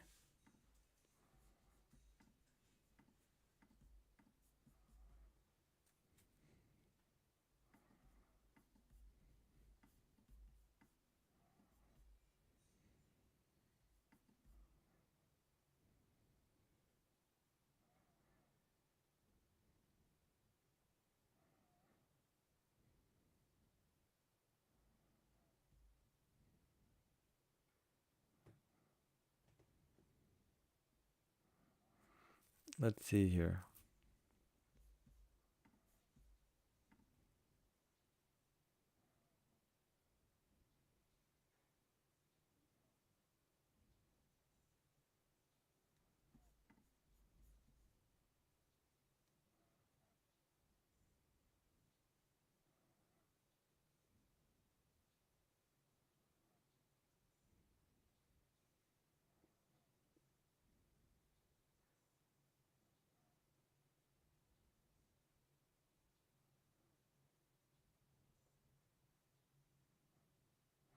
All right, let's see if we get a stronger push. Here, GJ is not coming down as well. So that's going to make it really interesting now. So as the 4-hour candle is going to close, could we get a bearish push on GJ here? So a red candle. We already have a red candle for USD CAD here, but looking for that reversal here. And let's see if it drags on into the 4-hour opening here. So the new 4-hour candle is going to open in less than 21 minutes.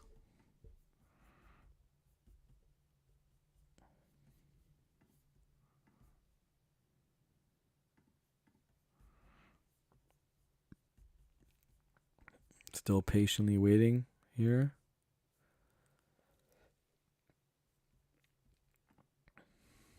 And here comes GJ right down here.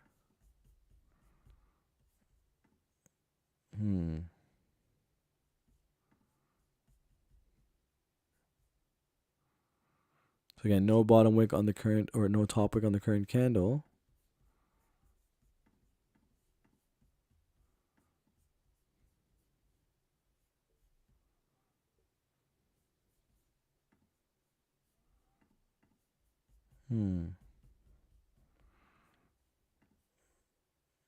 Again, patience is key, guys. We have to wait. And if it doesn't give us that full move, cannot enter. All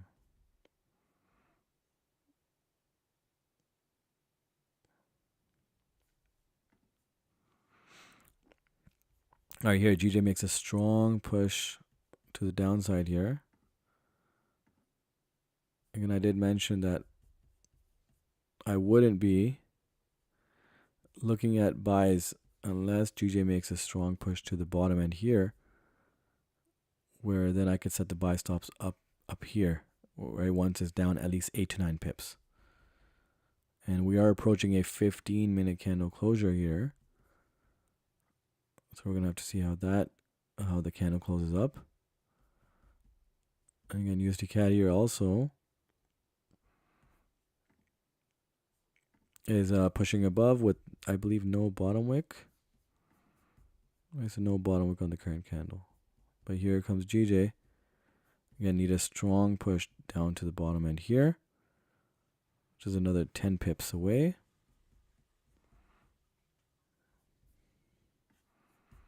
So maybe I should start, and it has no bottom wick here, or no top wick. So I should probably set, the idea for the GJ buy stops, which would be at 181,670.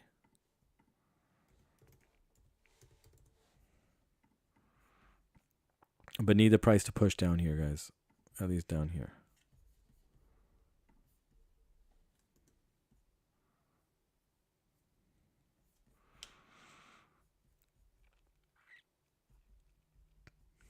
So no bottom wick on the current USD CAD candle here. And so we could see it pushing down and tapping the 30-minute EMA. And here GJ is making that push. No top wick on the current candle.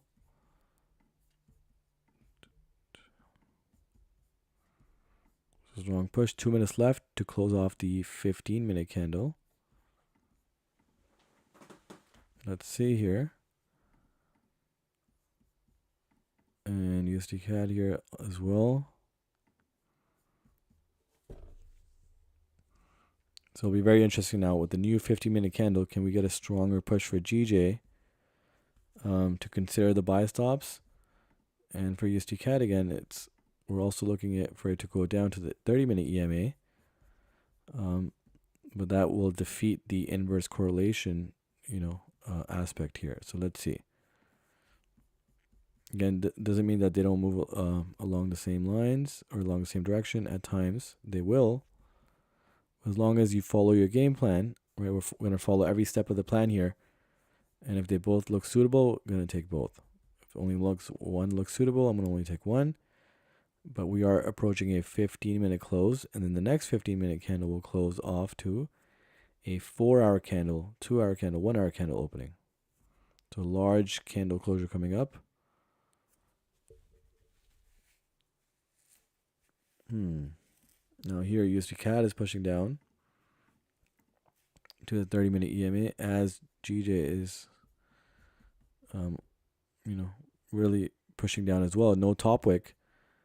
And now USD CAD did create the bottom wick here and now continuing down with the engulfing, bearish candle here.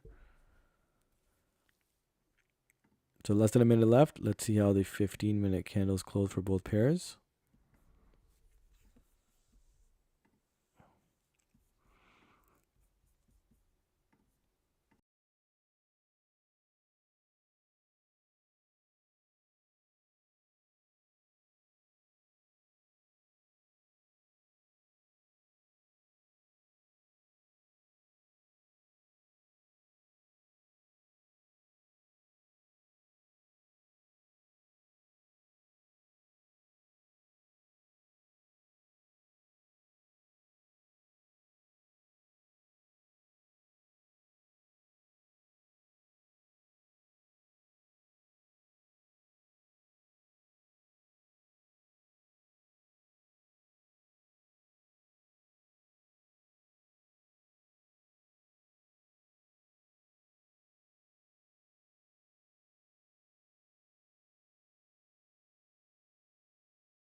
All right, guys. So we're getting a strong push here, and we're looking at a bullish push from GJ here. Again, could be temporarily,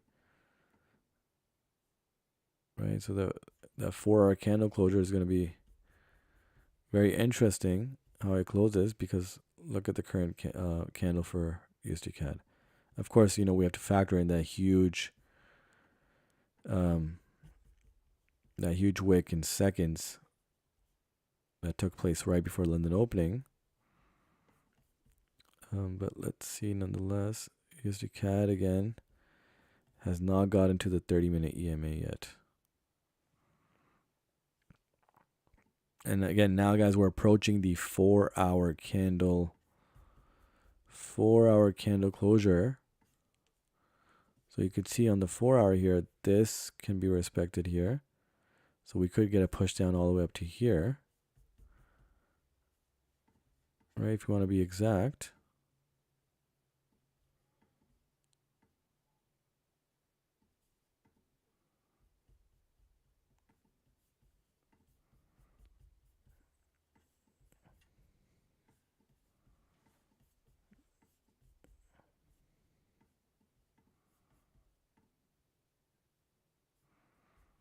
Yeah, this looks more closely to an exact 4-hour range as well as the smaller time frames.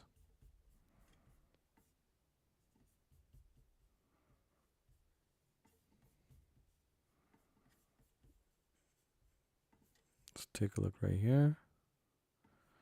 So 6.5 pips. So again, we could see a push down here and then close right at the bottom end of this range here for GJ.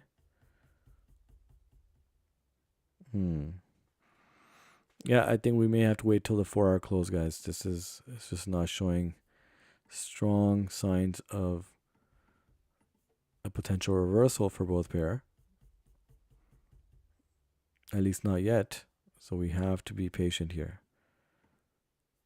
Right, as we're approaching 2 hours into the stream very soon as well. Once the 4-hour does the 4-hour and 2-hour candle close, along with the 1 hour and every time frame below that.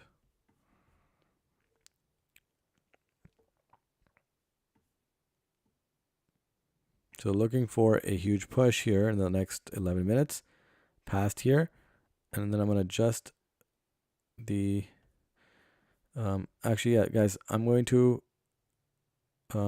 not set remove the buy stops again, and look for setting it up around this area right here at 137.9. Shall we do 900? Yeah, we could do that here, but again, we're not setting these yet. We're gonna let price push down here past the EMA, make a wick here, maybe up to down here, and have enough space before we go ahead and do the buys here. Right, this range looks clean. If I want to even adjust it, let's go here with this writing. Maybe do 925, but again, this is not. I'm not entering these yet, guys. This is just having a better idea. Right, so if it does tap, scroll a little bit below, have some decent amount of space. The reason I adjusted it here is because we're approaching a 4-hour large candle closure here, which again, we could get larger wicks. So if this does push down here, and we close the 4-hour here, we get it push back up and then a push down before we get it back up. And the rest will be just a wick.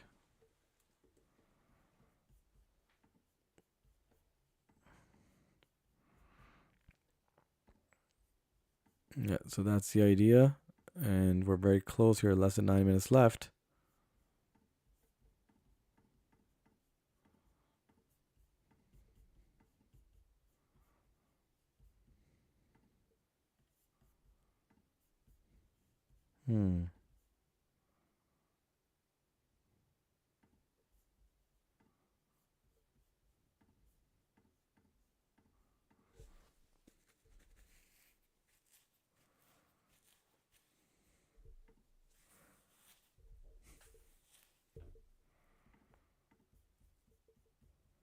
Okay, making that push.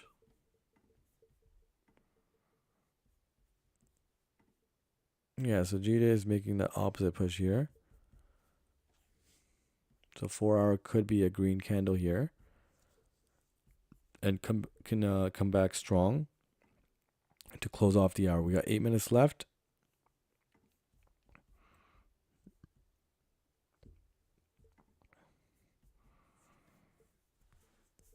But then, again, now I have to consider, now we're going to have a 5-minute close, and then the last 5 minutes will close off the, the candles for a new 4-hour, 2-hour, 1-hour candle opening. So I have to now consider whether I wait out for the setup until the 4-hour candle opens up. But again, if the move happens too fast now in the next few minutes, if it just pushes down here, I have to really consider, do I set the buy stops or do I wait for the 4-hour candle opening, right? Sometimes, again, it may make sense to wait. Sometimes it may not. It may not make sense to wait, because on the left here, you can see that they push down and the price moved right back in the range. And the next candles, right, moved right back up, right? So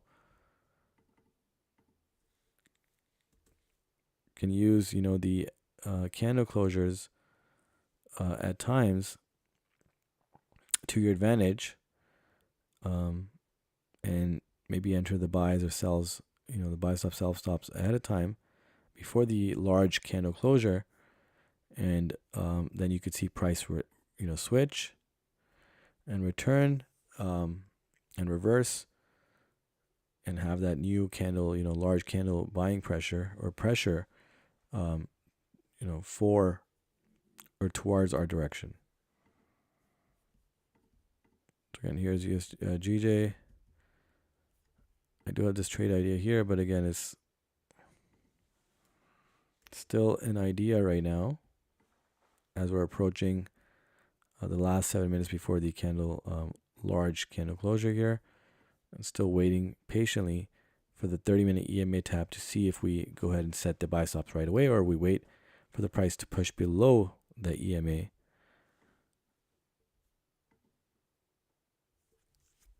And then we go ahead and decide whether we want to enter the buy stops or not. All right, so still patiently waiting. We got a 5-minute candle, new 5-minute candle coming up.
All right, guys, still patiently waiting here, and now we're approaching, the 4-hour candle closure very, very soon here now. So let's see, we can get a sudden move. Again, if price is still hasn't tapped and moved well below the EMA now, right? I'm not going to enter this setup or enter the buy stops right away. I'm going to wait patiently. let the price ride down with the new 4-hour candle coming up and below the bottom end of the range, right below the 30-minute EMA, and then I can consider buy stops, but into the new 1-hour candle, 2-hour, 4-hour candle, right? As we're closing in all on all these candles from 4-hour all the way down to the 5-minute is which I trade. So let's see.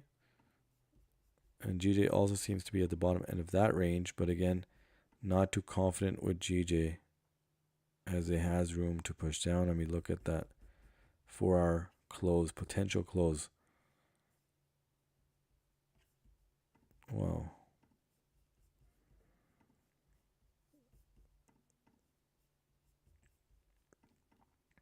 And again, USD CAD is struggling to just come down here to tap the 30-minute EMA. So that's why I'm going to be patient with it now, since if it does break that low, it may continue to break that and then reverse, right? So let's see. We got 3 minutes left. Again, less confident with GJ just because of this huge wick down here.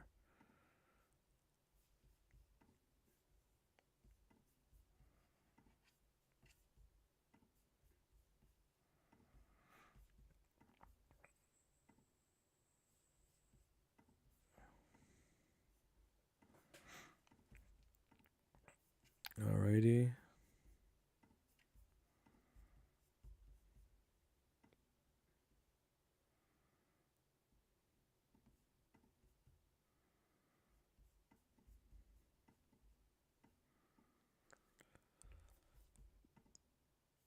Alright, so GJ is coming down as well.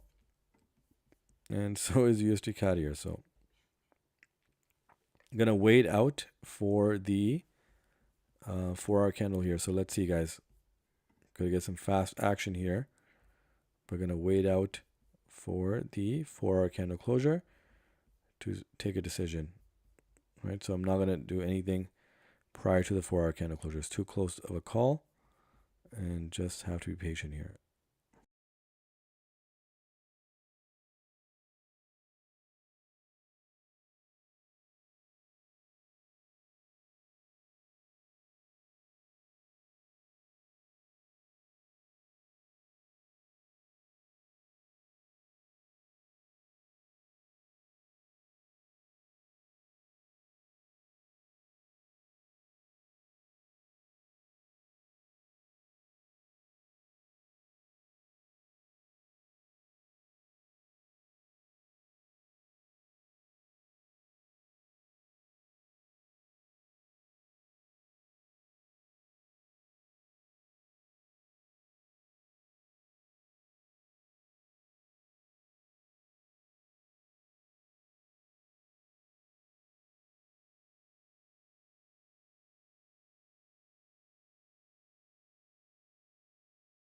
All right, here we are.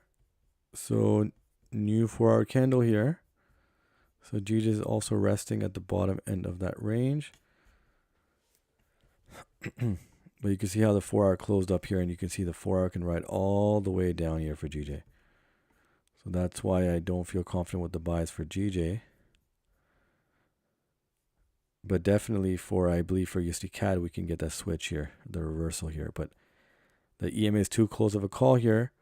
And you guys know with this strategy and system, when the EMA lines up perfectly with a potential bottom end or top end of the range, I'm going to wait for it to at least tap or cross, and then go ahead and consider the buy stops. But look at that strong push from GJ here. Look at that. So you can see on the 4-hour, this could be a clean push down. Look at that rejection in the previous 4-hour candle. But it is in this range as well, guys. It is in that range. I'm going to adjust something here, guys, so I see something a little different here. So I'm going to move this. I'm going to add it over here.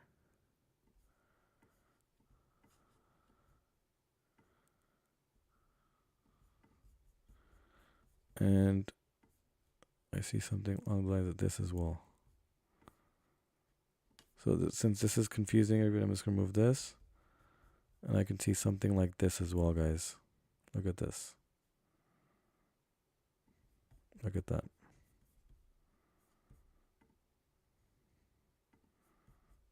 You can see how things start looking way more clear.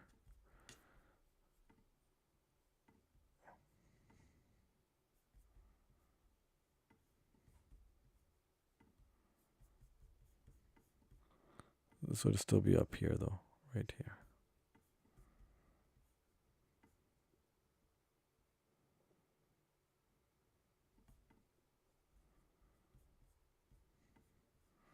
It's just this wick now.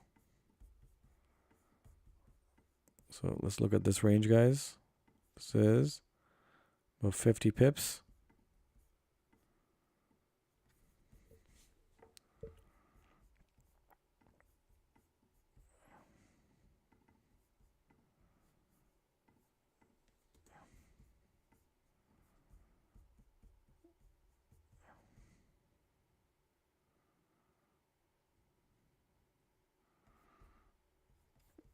And for GJ to reach down here, we would have another 40 plus pips for GJ to reach down.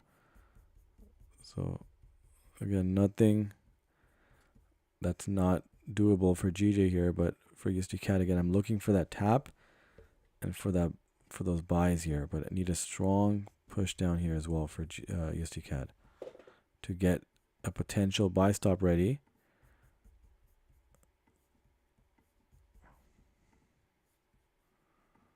Let's see here.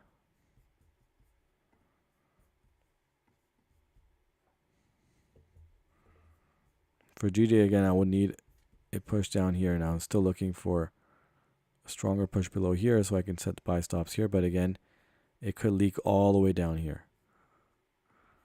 Still patiently waiting, guys. This is what it's all about.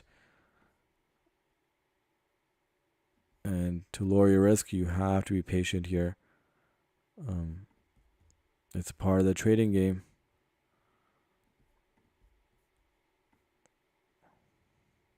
Patiently waiting to get our setup right and letting price move. Now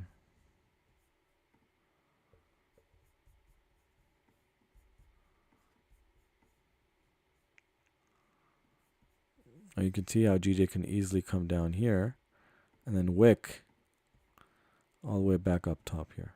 Right, so we can see the setup from GJ.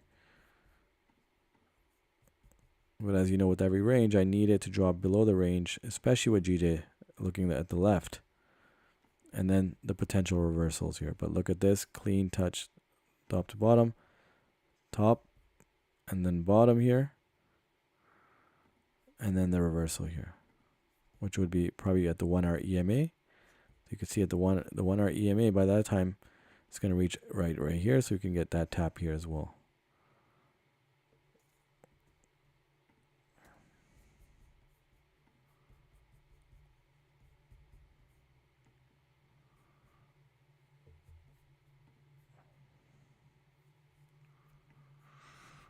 For USD CAD here, it's a 20, 25, 26, 27 pip range. So it's not bad.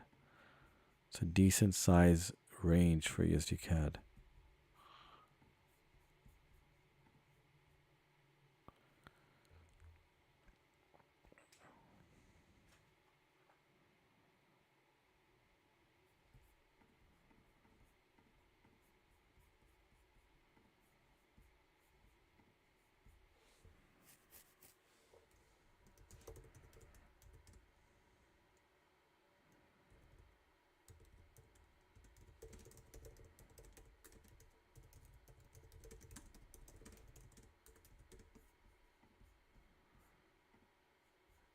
Okay, here comes USD CAD.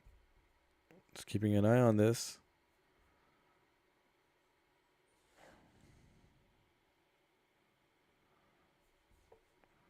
The manipulation wick on GJ is making me nervous. Price might move down to fill it. Exactly. So the reason why I made this range now is because, again, we do understand that there was a huge, wick down here. So I'm going to allow GJ to move comfortably down enough pips, right? So whenever there's something like this, or there's more of a kind of, let's say, less likelihood that it's going to respect the range correctly. So I'm always going to give it a larger amount of breathing room. So instead of the normal, let's say 5, 6, 7 pips, right? So let's say if we reach down here, we get 5, 6 pips to the top end of the range. I'm going to instead give it maybe 9, 10, 11 pips instead, right? So that way we understand that if it does come down here, does it continue pushing down or does it reverse? If it reverses, then it can fall right back in the range and complete the full top end here, which again is 50 pips. So very decently sized with the 1 hour EMA up top. Nonetheless,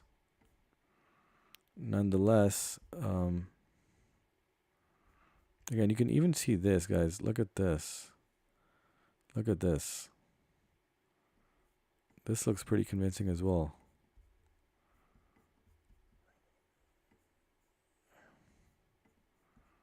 In fact, maybe more so.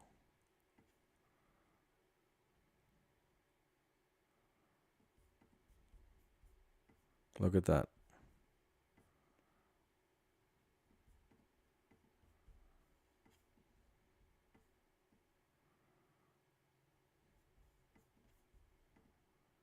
But here comes USD CAD here. Again, same thing with USD CAD. I needed to push strong to the downside before I can consider these buy stops. So let both pairs come down. Let's see what happens here.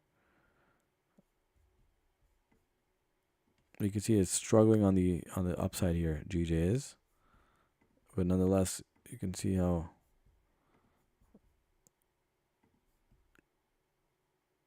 the moves continue to tap both bottom and top ends.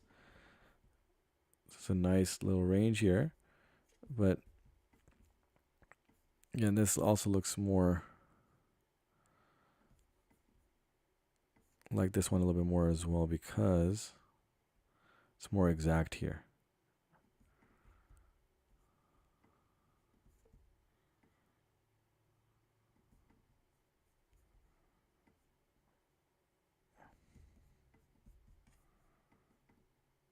Okay, USD is right there. Again, waiting for price to not only tap it, but tap, and create that selling pressure down before I can go ahead and set the buy stops to have enough room for the move to continue up. So let's see.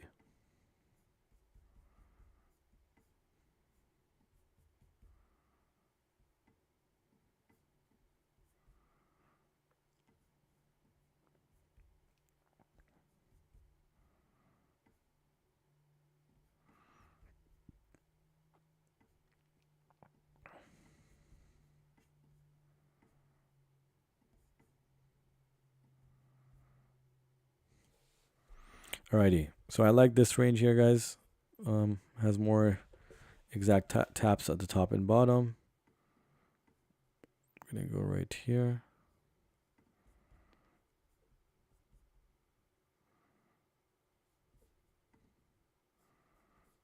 Here is USD CAD.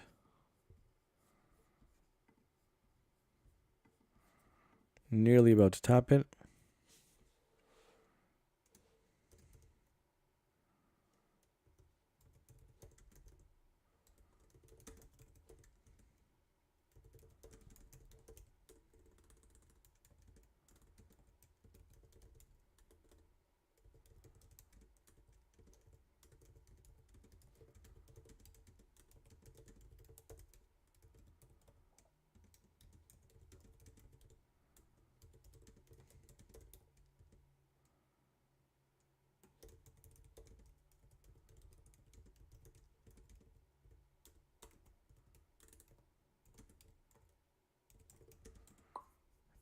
Okay.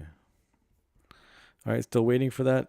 Again, it's still struggling to get down there. I'm talking about USD CAD.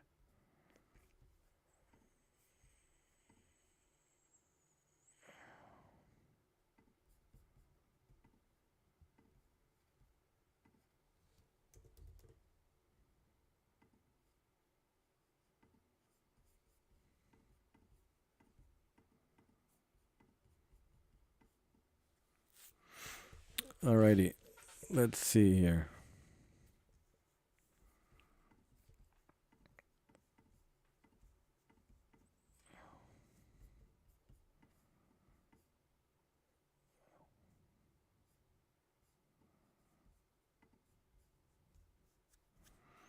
Alright guys, it's very close, but it's just taking ages to get down there.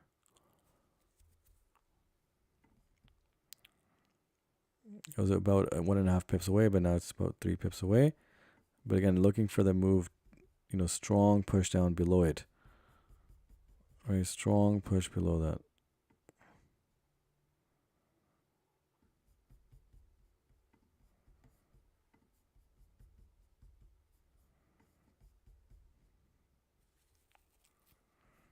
Nearly there, and GJ.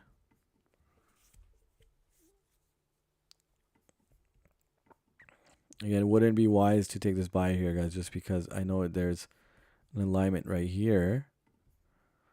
As you can see, there's an alignment here, but it's not consistent, especially with the new 4-hour opening. Okay, so we have a new 4-hour candle currently.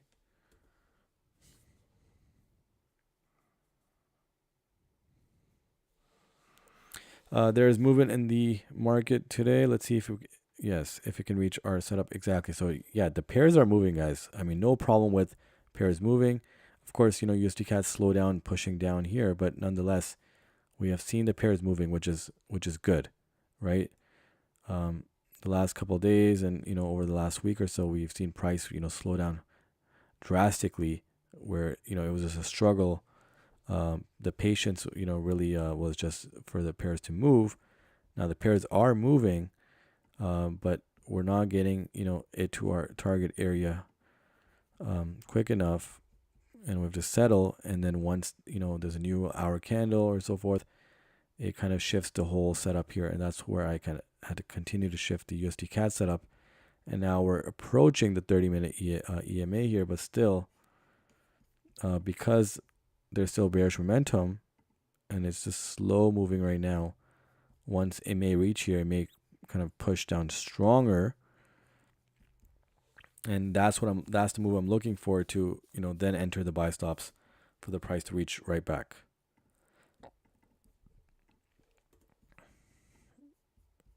But let's see.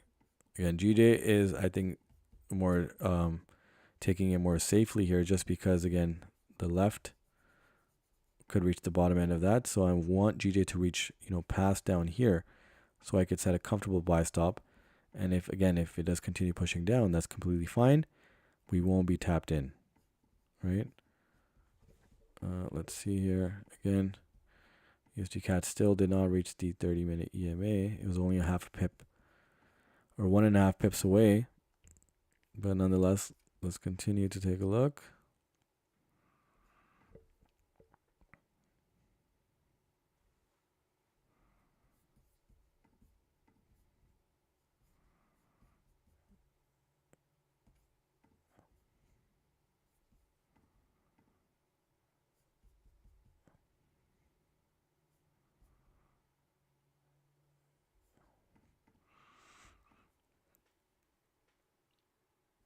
Okay, so GJ here. So I guess we've seen some slower movement now, but let's see. We don't need USD CAD to move much more down here, but still need a good push down here, right? Still need a good decent sized push. If it does do that, we can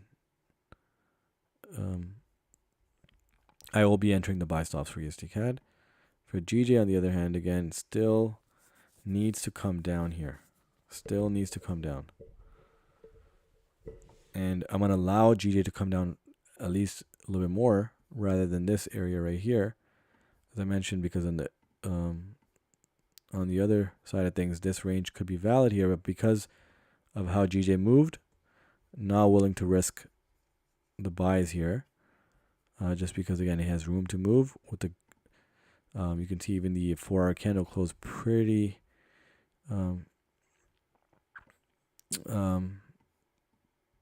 not entirely red here, but a bearish close with a large wick on the upside. Of course, there's the large wick on the bottom end as well. However, that wick happened in seconds and stopped us, not stopped us out, but would have stopped us out if we were, going for the buys here. But nonetheless, still has bearish momentum. GJ does.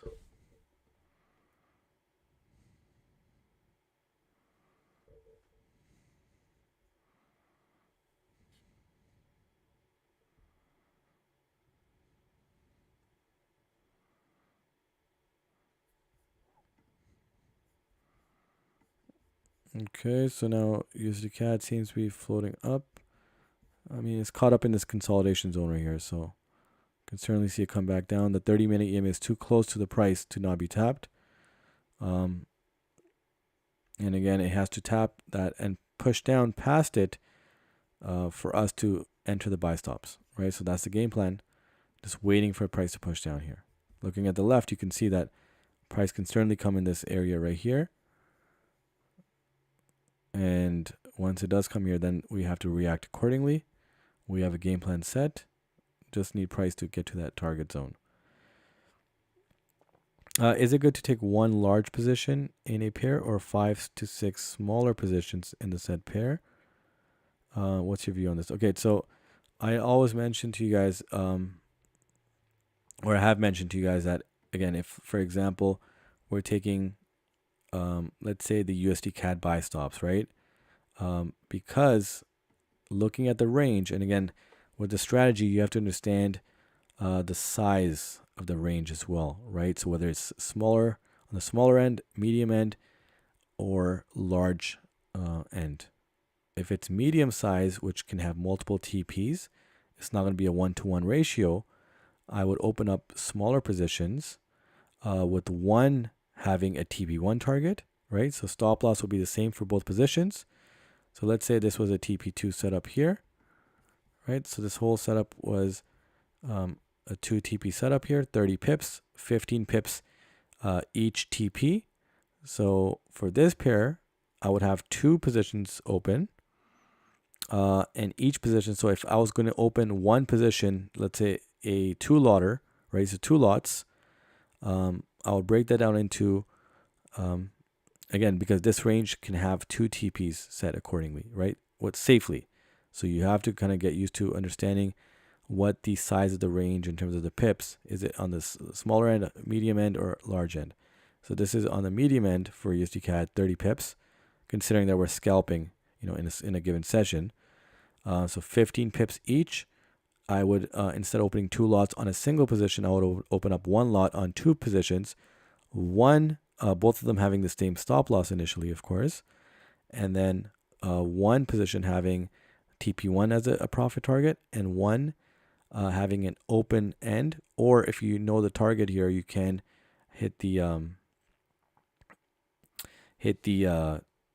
TP2 target as a TP, right? So that's that. Now, the reason why I mentioned one can be open-ended is, let's say, for example, you're only considering a 1-to-1, but you know that you have, you know the price can move a little bit higher, but maybe not the TP2 target, but maybe another, if this was 15 pips, we can look for maybe another 7-8 pips. So you can have, again, 2 positions open, one being, again, both having the same stop loss, and then one being the regular TP1 target, and the second one having an open end. So having no TP, and then as price moves along, then you can adjust the TP to the target that you, see that it can fit there, right? So that's kind of a one way that you can take on. And I feel like that has really helped me elevate my game as well, and elevate my trading, breaking down positions and having different TP set instead of having an open end TP where, if it was a large position and you were going to take some partials, but it would hit maybe, let's say, an EMA and shoot right back down, and you didn't have enough time because there's a new hour candle closure, or it was a new 15-minute candle opening, 30-minute, or it hit an EMA and it shot right back down, you didn't have enough time to close half of your profit or 50% or 75%, because you had no TP set and you were going to do it manually. That could be something that can deter you from doing that again. So if you feel comfortable with that, you can. I've tried both ways. I've had success both ways. But I definitely like to break it down in positions. I definitely tell the members, the course members in the course, to break it down into multiple positions, as that could help you down the line, right? So you're safe. Let's say, for example, it does tap here. One of your positions is going to close, right? Let's say you have two positions open. The other one may, let's say, and it pushes down right away. The other one still has an open end TP, so you can set it accordingly, but at least one would close out instantly. All right, here is GJ, guys. So expecting GJ to push down here. And again, USD CAD did not come down.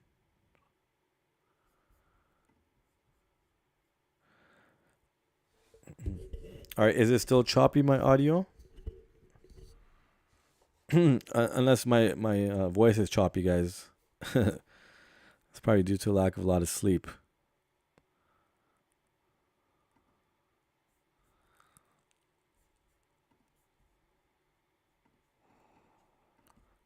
All right, but nonetheless,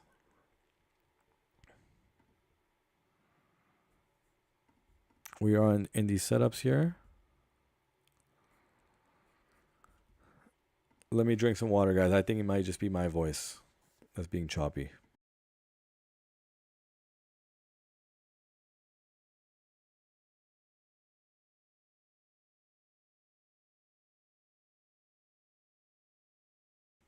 All right, so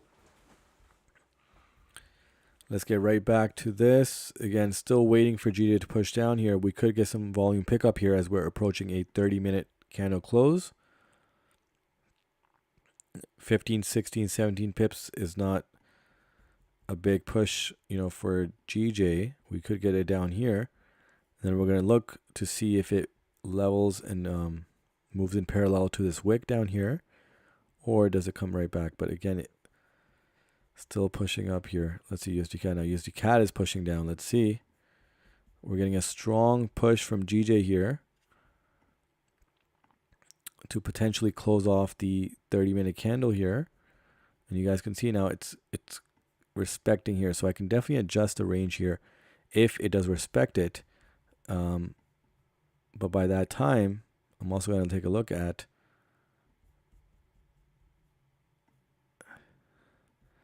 the same time. I'm also going to take a look at if it does push strong here, then I may take sells, considering that it has a lot of bearish momentum. GJ does, right? So let's see if the 30-minute closes strong and the next 30-minute does come up here and tap the 30-minute EMA and potentially the 1 hour EMA, but the 2 hour and 4 hour right there as well. So let's see here. Nonetheless, if it does push down here, we know what to do. We're going to look for the buy stops. If it does come all the way up, we're going to look for the sell stops once it taps the 2 and 4 hour EMA. And here comes USD CAD one more time. So again, they're both moving in the same direction once again. This is where it's getting a little tricky here. All right. I believe USD CAD will tap the 30-minute EMA finally. Let's see.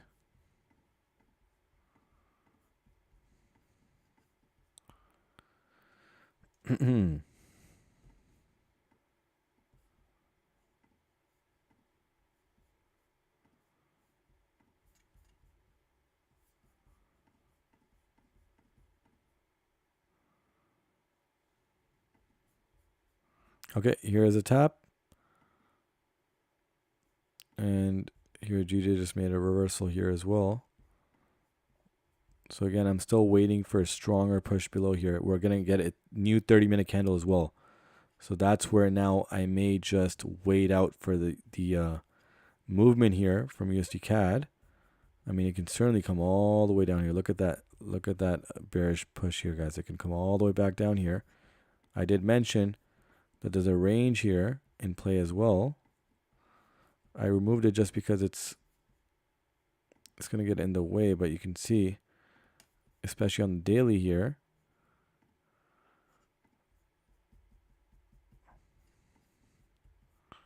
on the daily right here, you can see that it can suck right back into that range, but that's a large range for USD CAD.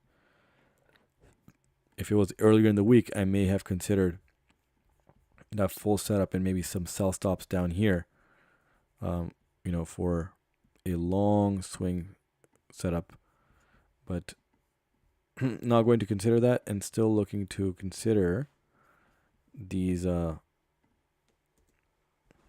buy stops for USD CAD. But again, the 30-minute there's another 30-minute candle closing in less than 3 minutes, and I'm not confident in taking the buy stops yet. And here USD GJ is flying up here. Look at that.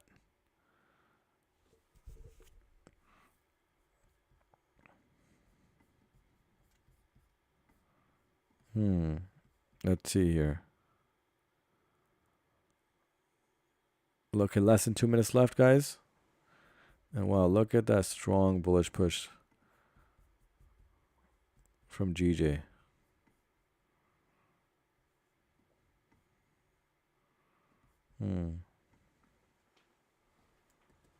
Look at that push from GJ, guys. Look at that.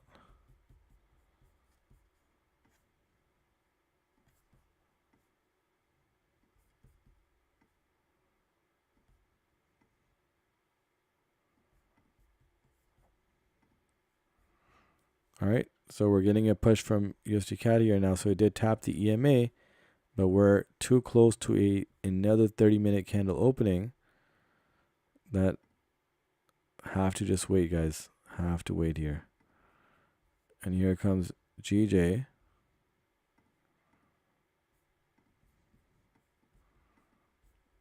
Cannot consider this too early.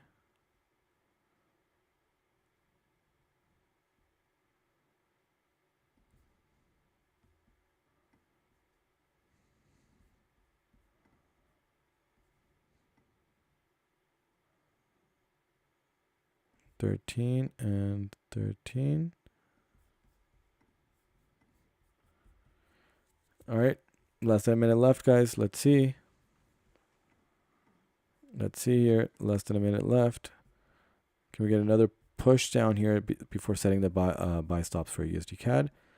Was looking to at least get the price down below this bottom end of the range, so we can go ahead and set the buy stops for USD CAD. And I mean, we're not far off from there. We're about what, 2-3 pips away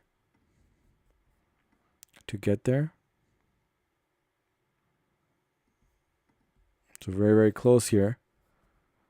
Let's see.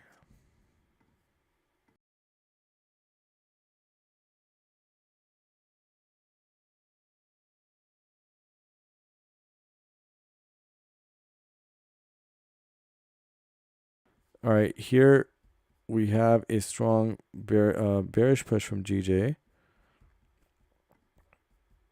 Very interesting here, guys. Very interesting. Can we get a strong bearish push from USD CAD here? This is a little bit more of a push here. You can see on the daily. Wow, look at that sharp bearish push, bearish momentum actually from USD CAD. But again, you're gonna keep a good safety net between where the price is and the buy stops. That's why I need a stronger push before going ahead with the buy stops for USD CAD. GJ appears that it will continue moving up, at least temporarily. Yeah, the hour can definitely come up all the way up here. So that means USD CAD can continue pushing down.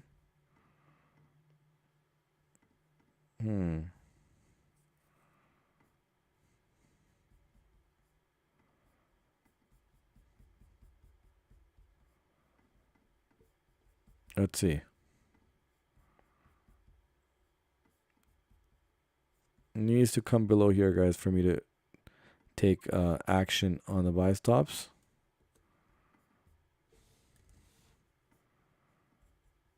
Otherwise, I cannot consider this.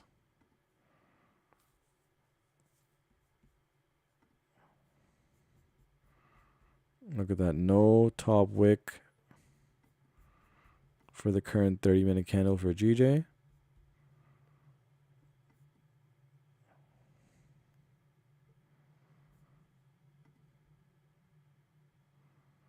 And here's USD CAD.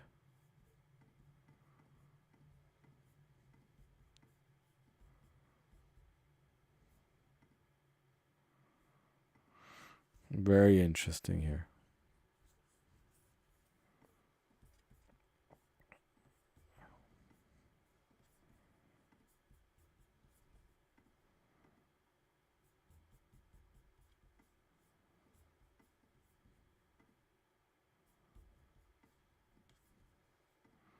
Okay, so I'm going to let GJ roll down as well. Let's see how far it can roll down here.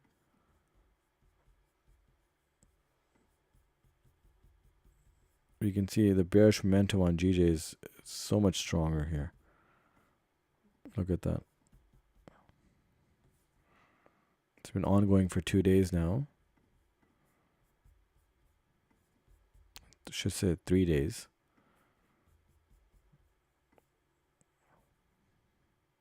That was from Tuesday, Wednesday, and now Thursday.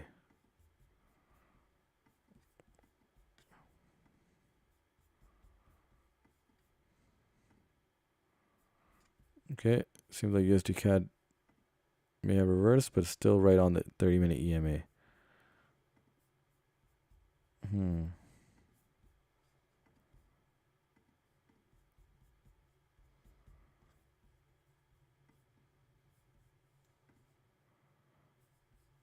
Okay, so this, looking for a strong, 15, 16 pip move down here before I can consider buy stops. Let's see. No top wick on the current candle for GJ.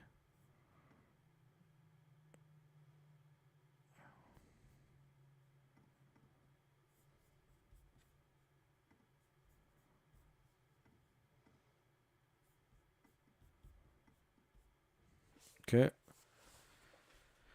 Let's see.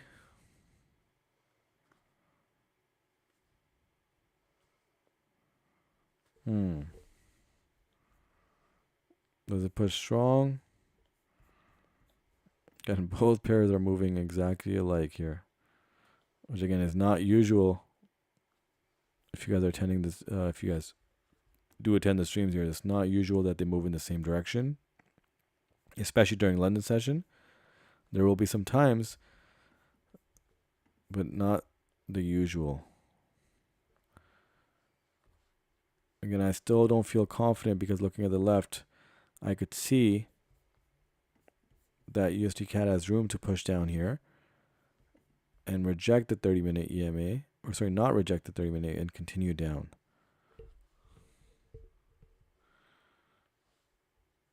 All right, this whole area right here, you can see right here, this whole area can be covered and filled in with the current candle with GJ, and then we can consider the buy stops. For a GJ now, again, price has slowed down a bit now since the last hour. But it's just not getting our moves, guys. I've been trying here. This has probably been the longest, before even getting a setup here, but just been trying and trying, and it's just not giving us what we want right now. You can see USD CAD has pretty much been stuck, literally stuck on this EMA here.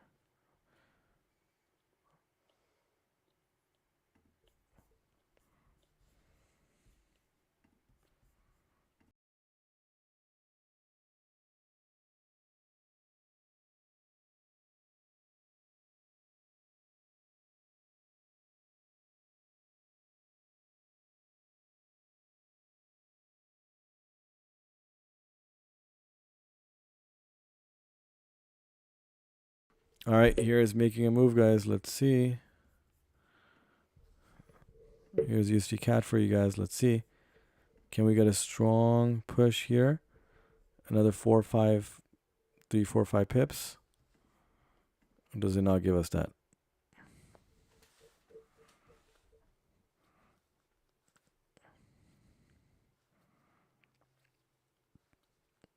Yeah, it's pushing down. Exactly. Let's see.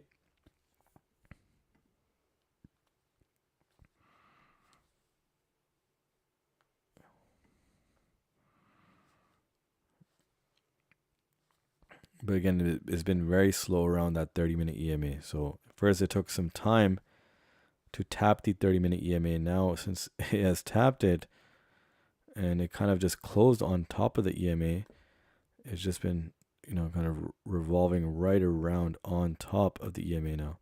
7 minutes pretty much has moved right here. This has been 7 minutes so far. It's just been moved 2.5 pips, less than 2.5 pips. Just going up and down in a small 2.5 pip zone. It's got to do better than that for us to consider this, this buy stop here. It needs to push aggressively.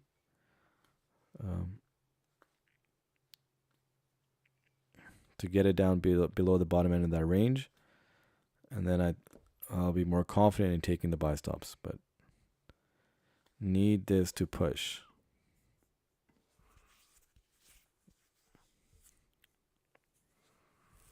Let's see.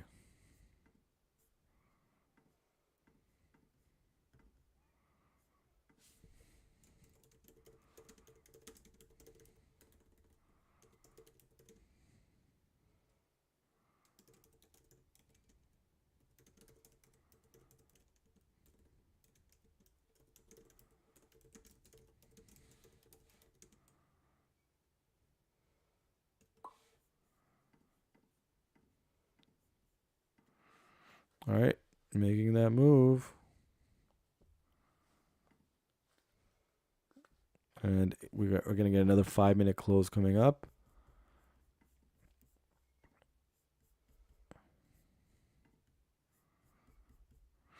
Okay, so you can look at the 1 hour candle here. It's very strong bearish, and that's why we need a little bit of a melt from USD CAD here to consider the buy stop. Still has not broken below that range, the bottom end of the range. It needs to give a strong move here now. Now again, if it does pull strong and it comes down here, then these will be voided, guys. And I may let's look into GJ, but GJ also is not giving us what we want, right? Which is at least to push down here before considering the buy stops. And both pairs are slowing down.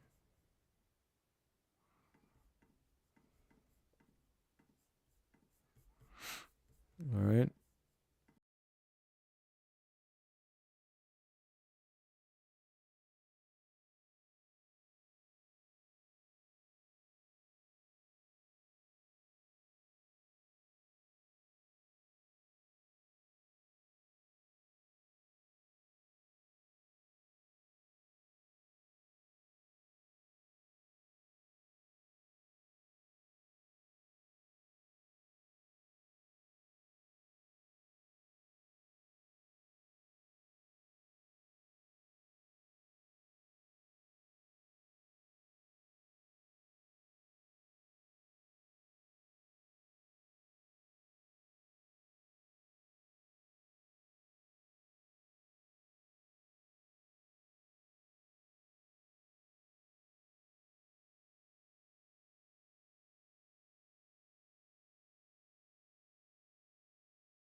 All right, still patiently waiting, guys. Still patiently waiting here. And you guys can see patience can be a killer, but I think that's the game changer where you have to be patient. Sometimes, you may feel like, you know what, it's close enough. Just go ahead and buy. No, you have to follow your plan strictly, guys. We're almost 3 hours into the stream, and I'm still not confident in setting the stops. I've removed it once, potentially twice, adjusted it to get the right setup, right? And the right setup is going to lower your risk. Patience is going to lower your risk, right? If you're impatient, and if you do have experience with impatience and taking trades without being patient, you guys can probably see overall the results are probably not as good as when you were able to, be patient, right? So patience is a part of the game, right? As much as we're going to follow everything else, we don't practice patience here and we enter a little early and try to get an edge on, our direction. It could go against us, and we don't want to suffer from that. All right, again, Sajida is coming back down. No top wick. USD CAD is still just kind of stuck with that 30-minute EMA. It's almost 15 minutes in now.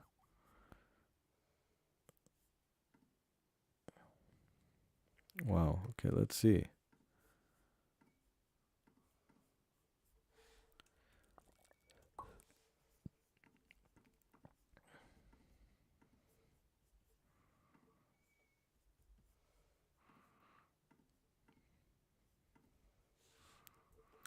All right, let's get that push here. Patiently waiting here, guys. Patiently waiting. And again, I appreciate everybody joining the stream as well. Let's see. So it did flip here, but let's see. Does it? You can see now it had a minute left on the 15-minute candle close, and it did, just a big swipe up, but does not mean that it's going to stick up there. You can push right back down, and here GJ now is pushing down strong. So 15-minute candle will close without a top wick for GJ and could continue down.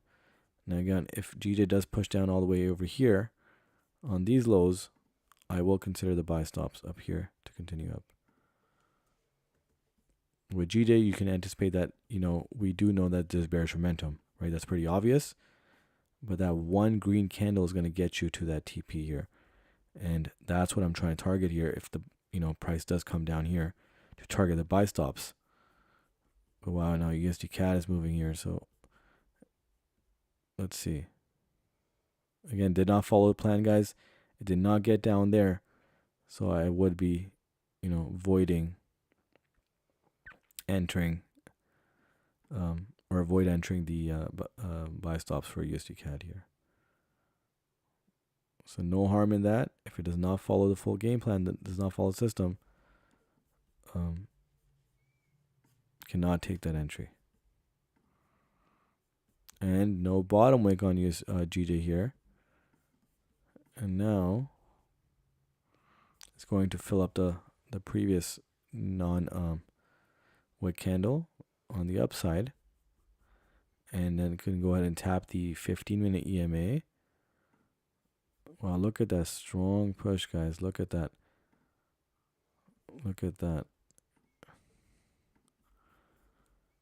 So it could come up to tap the 30-minute, sorry, 15. The next would be the 30-minute. If it pulls strong here, we're going to get an hour close now as new 15-minute candle just opened up. So does this candle now in the next 14 minutes come all the way up here, tap the 1 hour candle here, potentially the 2 and 4. So everything is pretty much in the same area right there. So within 3 to 4 pips. Daily is one that's just slightly higher. But if indeed it does come up there, the sells would look pretty valid for GJ. And again, here at USD CAD, I mentioned to you guys, I still don't feel confident in the setup. It has not moved enough to the downside to consider the buy stops. So you can see now if you entered early, you can see now you'll be kind of stuck here right at break even, right? And it has reason to, continue down. Look at the left here. Also in the 4-hour here, as the 4-hour candle just opened up. So we could see it, it has room to, jump down before coming back up. Right? And for that reason, I had avoided entering the buy stops for USD CAD. Okay, GJ seems to be rejecting the EMA, which is the 15-minute EMA. No bottom wick on the current candle. So let's see how that moves. Now USD CAD is coming back down.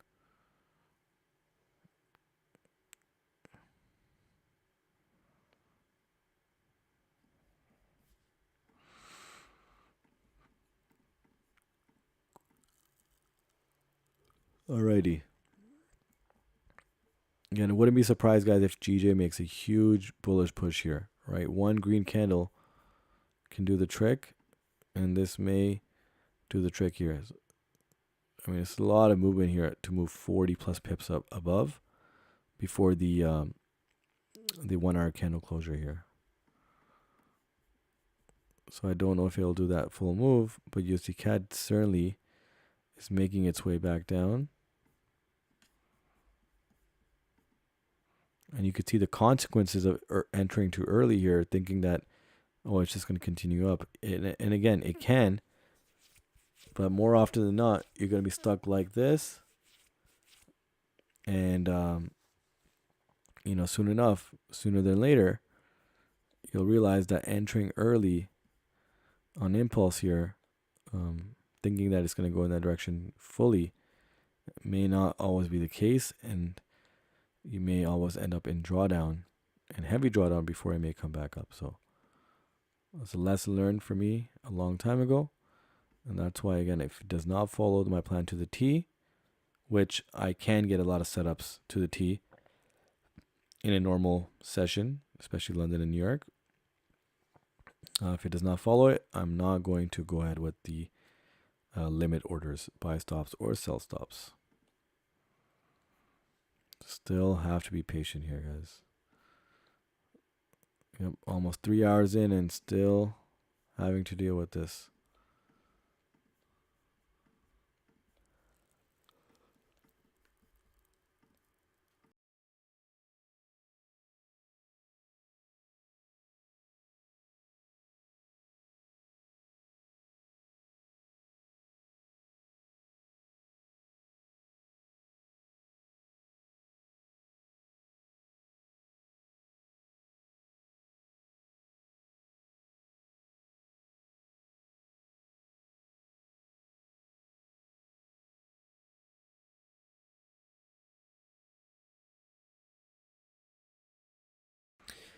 Alrighty, still at it. The 30-minute EMA looks pretty strong for the price to just continue to hover over it and not fully cross through. So continue to reject it from both sides. On the other hand, GJ is rejecting that 15-minute EMA with no bottom wick currently, and we got 10 minutes left. So new 5-minute candle. Does that have a top wick? No. So the previous 5-minute candle had no bottom wick, has no bottom wick, and this current candle has no top wick. And so again, you can see a small consolidation zone for GJ here, 9-10 pips. And USD CAD seems to be stuck at the 30-minute EMA, so can't do much for both pairs, guys. We've been tried a lot here today. But again, if it does not follow the game plan, guys, I cannot take it. And that might be a lesson for today, that if we don't get any setup here, may have to just let London session go, and I'll come back in New York session and see. I may even post in the Telegram or Instagram, or on Instagram or Twitter, if I do get a setup later on. But if if we don't get a setup in the next, 15, 20 minutes, guys, I may just look to leave out the stream without a session, which is a very rare occurrence, by the way. Right? We always at least get 1 or 2 setups. Always, almost. Sometimes even 3. But I have to be patient here.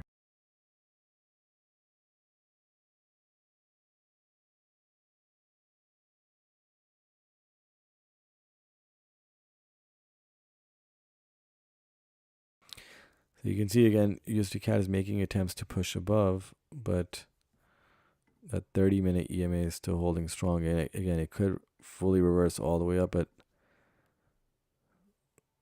does not show strong signs of a bullish push here. And again, GJ is just moving too slow here on the smaller end of on the smaller time frames here. Let's see. So 7-8 pips, it's been stuck in here over the last half hour or so.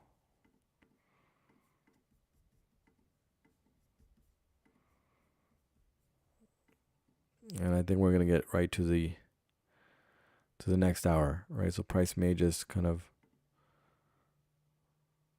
hold into spot here or hold into the area here and close off here, and then the next hour candle looking for it to push down past the bottom end of the range for us to take this buy stop. Again, guys, I'm gonna look out for the next 15-20 minutes, but if I don't get anything, I will have to leave the stream, guys. I do have another meeting with the prop firm. They're waiting for a second call here just so I can confirm the details again. And I do need to go. I did hold them off for quite some time for yesterday when I had the stream yesterday, and that went on too long, and then I had to go right to the meeting as well. And dealing with the time zones.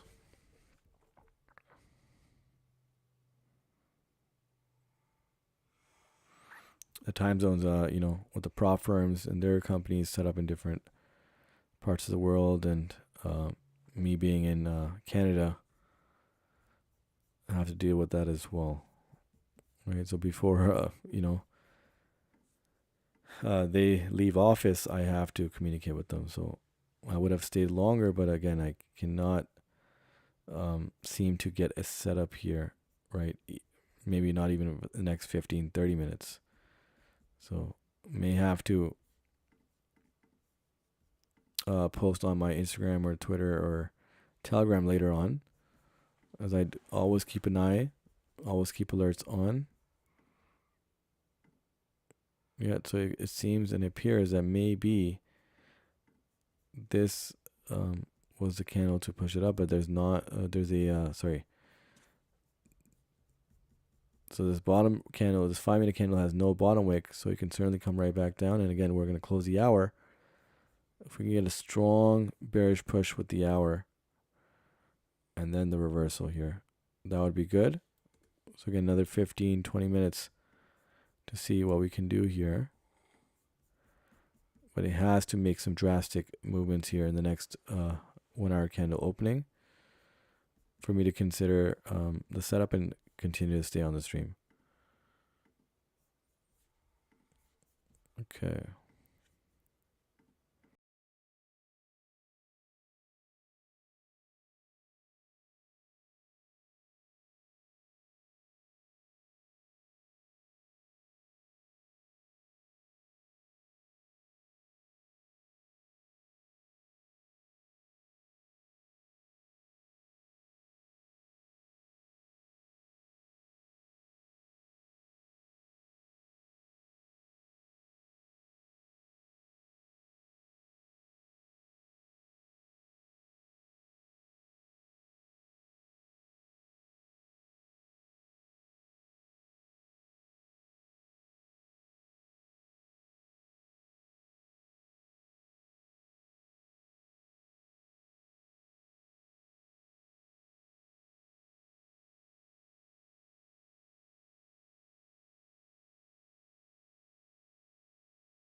All right, guys, still waiting. There's no bottom wick on the current candle for a GJ. That's a 15-minute candle, but it's rejecting that 15-minute EMA.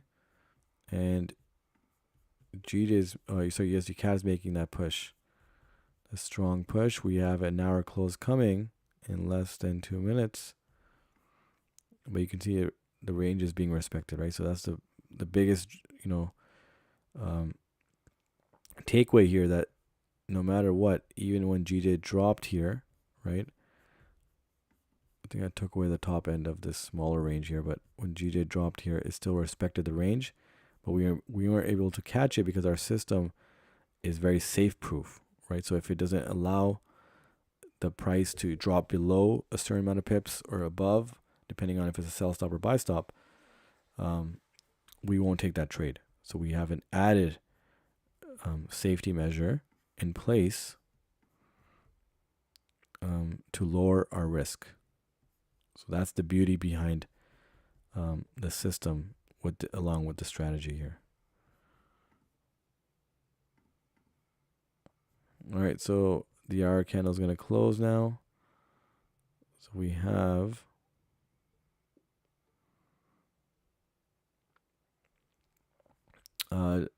less than a minute left to close off the 1 hour candle, and let's see what happens. So if I can anticipate that USD CAD can come up with the new hour candle pushing down here below the range, then the buy stops would be set down here, right?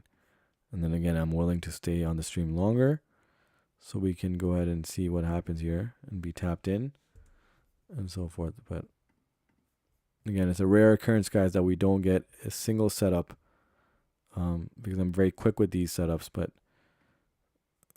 it's a rare occurrence that we may not get one today, unfortunately. All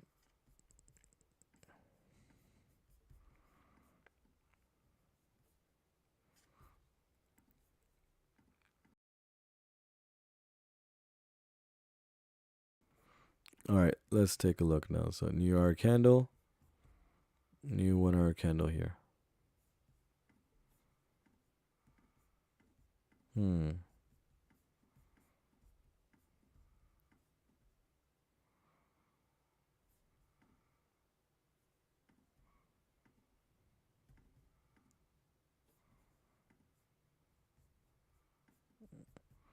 All right, no bottom wick on the current 1 hour candle for USD CAD. Could you see the reversal pushing down? And here is GJ.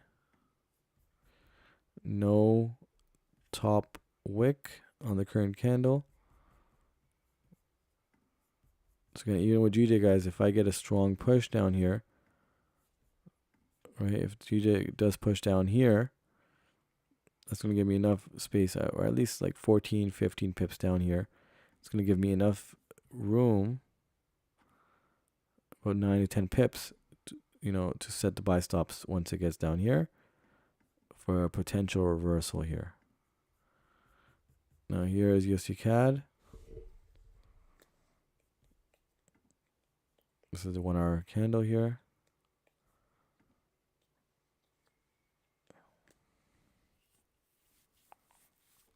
Again, really fighting hard here, guys, to see if price can give us a nice push.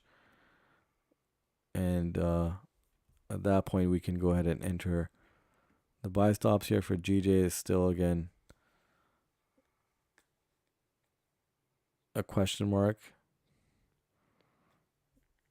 Can it move down strong? Or does it move up?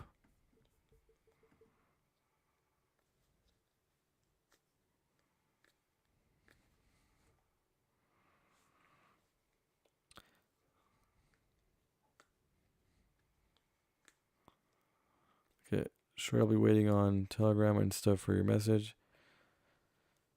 Not going anywhere as my GU trade is going on simultaneously. Okay, yeah, so yeah, I could see to post on my platforms there, but again, if the mood if USD CAD now completely pushes up here, this move would be missed, but these sells over here would be very likely, and that's something I may post, right? So if that's the beauty of this, guys. If you miss one direction, you still have another direction to trade, as we're trading within the range, right? So if it does reach over here, let it slightly push above, set maybe sell stops down here for the move down. But I can certainly post that if the price does push above. But I was looking at getting maybe, price to push down so I can get these buy stops here, and then also take the reversals all the way down, and then hold on to the price pushing down further and so forth. So let's see if indeed does that happen. That does happen, but the range looks pretty valid here. But again, we never know as we approach New York session, right? But way too slow. And sometimes just there is not a setup, nothing to worry about. Exactly, right? So on the odd week, on the odd day, right, London session, there may not be a setup that's forming. Majority of the time, guys, I think, again, this may be the only time I've never taken a setup on the stream. Correct? You can correct me if I'm wrong, but I believe this is the only time. It's just been that type of movement. I think this whole wick pretty much, slowed down GJ to a certain degree. Although, again, movement has not been an issue for GJ during London session today. Yeah. Not been an issue, sorry, the movement. But on the other hand, again, USD CAD was not able to give us a setup either, right? It was not exact. And moves fast, and then, the next hand moves very slow. Just been that type of day. All right, guys, so again, I can't not force myself to take a setup. It's unfortunate, but nonetheless, that may just be the case. I really tried. Unless we get something drastic in the next 5 to 10 minutes, I'll stick around. I'm really attempting to get this.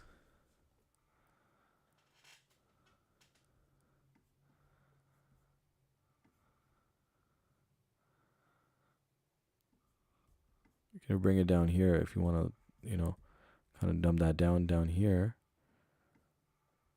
But again, I do want to mention that there's the 2 hour, 4 hour, and daily right above there. So if price does reach there, those can certainly be tapped before coming right back down.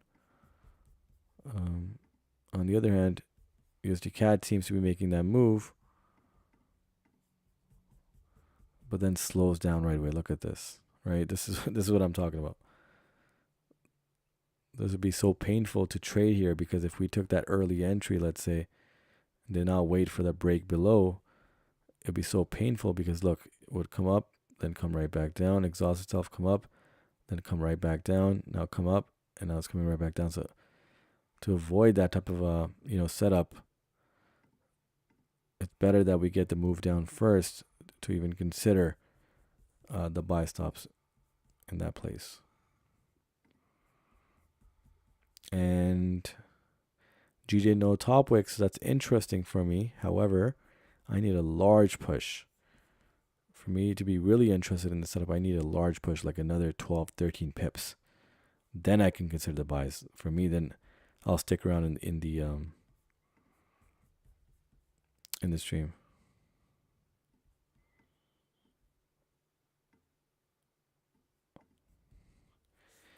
Can't wait to get to your level of discipline in the market. I would have forced a trade.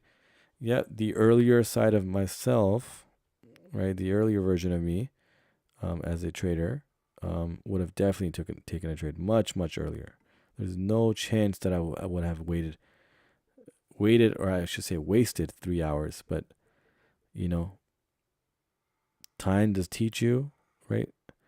And the lessons that you learn, you don't want to make those same mistakes, right? Because now it's a different level of skill that you have now. And that patience discipline really does pay off, right? And I definitely, again, it's everybody has their own journey, right? But once you reach that level, you'll realize how much more important, or how, for me personally, how stupid I was to consider taking the early setups, uh, before the right formation, before being patient, letting the pair move, um, and just rushing it, and it would destroy my, not only my just my psychology, but my accounts, blowing accounts, um, letting trades, kind of, entering early and then seeing that huge drawdown coming in place, and just over and over and over again. And you get sick of that, right? Then when you realize that you could play it simple, be patient, let the price move, follow your plan. If it doesn't follow your plan, it still goes toward your direction. You know what? Strategy still works, but your system, that you trade with, right, and the added components to you, um, conduct your trading with, those are the ones that are going to save you and enable you to be profitable. So you have to keep that in mind. And again, I wish from my side, again, I wish I had that type of mentor or guidance, so I could have maybe, been profitable in a less amount of time. But that was not the case, and that's why, one of the reasons why I'm on here. Again, I truly enjoy trading. For me personally, this is what I love, right? So for me, it's not even work. Um, but if that's one thing that can help you guys improve, forget the mentorship, forget just, the course or anything. Just on free on the live streams, if you guys can, take that away and use that as a strength here to be disciplined and patient, and see somebody else following those core principles of a trader, then that's valuable to me as well, and is beneficial to me, as I'm creating that trader, society, or that trading society, where we can all, kind of use those core principles and practice them and preach them, and continue with them in our own trading as well. No worries, money is in my bank and safe. Prefer to take an entry on a calculator risk. Exactly, right? That's what it's all about. All right, so this is interesting now, guys. For me, GJ is interesting here because there's no top wick. All the EMAs are above. But can we get a stronger push here? Another 8-9 pips, guys, and this is something that I'll look for buys here. But look at this strong push on USD CAD here. But it continues to play games, guys. Look at this. I mean, look at this. Look at all these wicks here. So this one, you go up. It pushed up all the way here, then exhausted itself down, pushed up, exhausted itself, pushed up, exhausted itself down, now pushed up. Man, that's just brutal to continue to see it come down and up and up. And that's just, and look at what it's doing now. All right, this would be brutal to trade right now. And because I didn't get the added push here, I'm again very satisfied. And that's where the system kicks in to allow you to avoid taking such setups too early, because this is what it has been so brutal to trade with, right? Again, it could continue up again, tap the EMA, but it's just not a setup I would want to be a part of. Not a setup I would want to be a part of. And again, GJ is not giving me that strong push down. No bottom wick on the current candle. Can this be the candle that continues down here, but now it's pushing all the way up? Right? Again, I'm trying, guys. It's not getting to either area. And maybe it's a good sign, because it's a sign to show that, you know what, there may be more manipulation on the way. Just avoid the setups. We even started our stream late today. And we avoided this whole manipulation wick here, right? So maybe avoided that, and now we've been battling in between, but it's not been showing us a sign of entry here. Either pair, by the way. Look at USD CAD now. Now showing all wicks to the upside. Now I could continue down. But guys, what I'm going to leave you guys with is then this.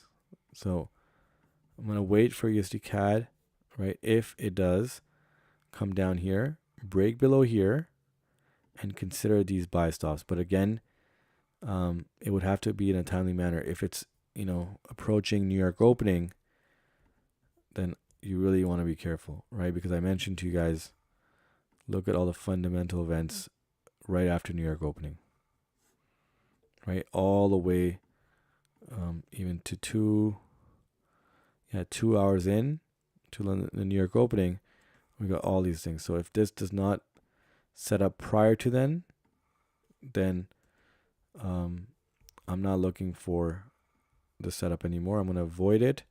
I just don't want to be trapped in the news, especially waiting 3 hours patiently, and don't want to be killed with the news, going against us. So the other scenario is that if USD CAD does indeed push all the way up here, which is perfectly fine, once it crosses this area, I'll look for sell stop somewhere in this zone area here, maybe 138, 160 for the move all the way down. So that's another setup I'll be looking for, either or. But prior to New York opening, if it's too late and we're approaching New York opening, which is again in less than 2 hours, I'll be avoiding entering any setups at that time, around that time. It's going to be too risky to trade, especially with the GJ wick today. That's giving me more uncertainty to hold trades longer either, right? So it may just be a 1-to-1, nothing longer than that. So I'm still going to be watching the markets, guys, setting some alerts, and going from there. But GJ again, seeing if we can get a strong push here.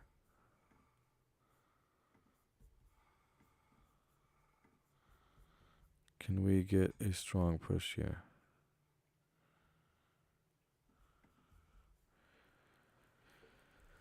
Okay. So again, guys, I think I'm gonna leave the stream just in a few minutes here, but it's a new 15-minute candle. Let's see. Can it push down here? We do have a small range right here. But again, it goes that way again.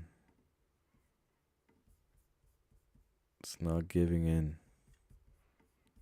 Right, we do have a small range right here, but again, it's a little too risky to trade right now.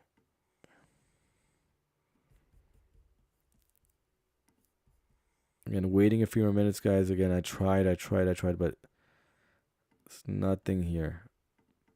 So again, there'll be another record on the stream here that for the first time, there's no setups that we could, take.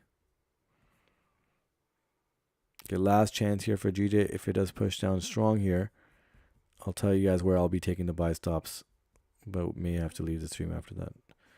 If it doesn't do that, it comes right back, because these buy stops would be pretty valid because there's strong EMA points above, right? Strong EMA points above, and knowing that there is a larger range in play right here. If GJ does push down,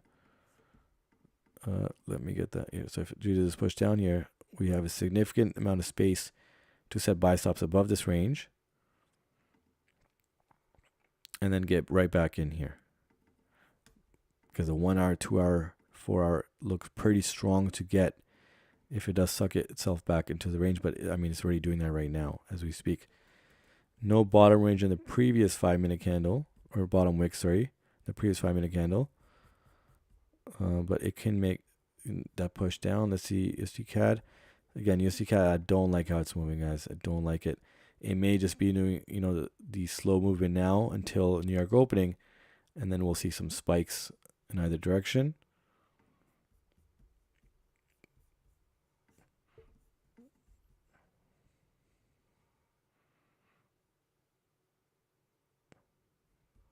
Again, with GJ, the uncertainty is the left,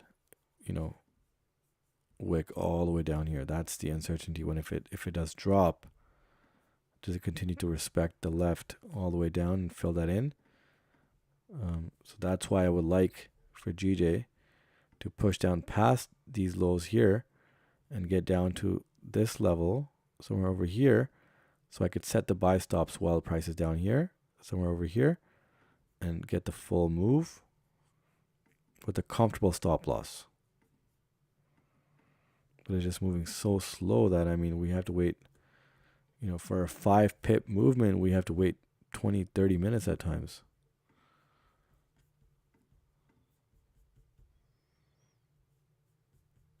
All right, guys, I gave you guys the scenario for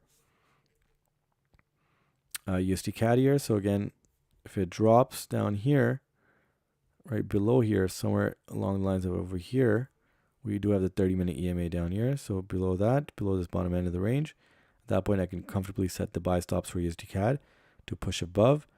Do be careful though. New York opening is going to have a lot of high impact fundamental events, starting with Euro, 15 minutes into New York opening, 30-minute, there's a lot of USD news, then Euro again, then there's USD, an hour into New York opening, 2 hours in, there's this. So we have a lot of fundamental events coming up. The way price is moving now, it could move in a sudden rush with the news, and I generally would avoid that just because seeing how price moved in London session, and just the uncertainty with the high impact news, right? Sometimes again you can use it as your catalyst, but sometimes if the trade does not develop fully, then I wouldn't want to be in that setup regardless. And again, one of these days, guys, I may just start New York session streams. I did do a vote on my Telegram a while back to see which stream I should choose to do on YouTube, and many of the members on Telegram decided for London session. Right, it was pretty close with New York session streams versus London session. I feel like there's a lot of traders already that are doing New York session, but generally for me, I had higher success rate during London session, especially for GJ, which I normally trade more often than USD CAD. However, recently, last couple of weeks has been USD CAD more often, as GJ's just been moving odd. Many of the times over the past few days and weeks, and especially with these manipulation wicks, I mean, I don't know how to explain it, but whatever this type of move where it moves in, nearly 100 pips in 2 seconds. We had seen that over here about 9 days ago, and again it happened again without any fundamental events, right? And again, I've been trading GJ long enough. These type of moves don't happen often, right? Sometimes once a month, sometimes once every 2 months. The fact that it happened twice in 9 days, I mean, and the fact that that GJ has been moving, I wouldn't say abnormally, but not to normal standard. From my experience over trading GJ over 4 years, so just got to be careful with the news coming up today. All right, so again, here comes USD CAD right back down, guys. So yeah, I think this is gonna drag on, guys. So you guys have the two ideas here. Again, USD CAD pushing down here, and then setting the buy stops. I mean, not all the way down here, but at least pushing down beyond this bottom end, and then setting the buy stops. If USD CAD does not come down and respects this range, somewhere up here, set the sell stops here, and then boom, all the way down, right? This could be a 2 TP setup here, so 15 pips. You can even make it 15 to 18 pips. It's a nice 30 pip range here, so not bad.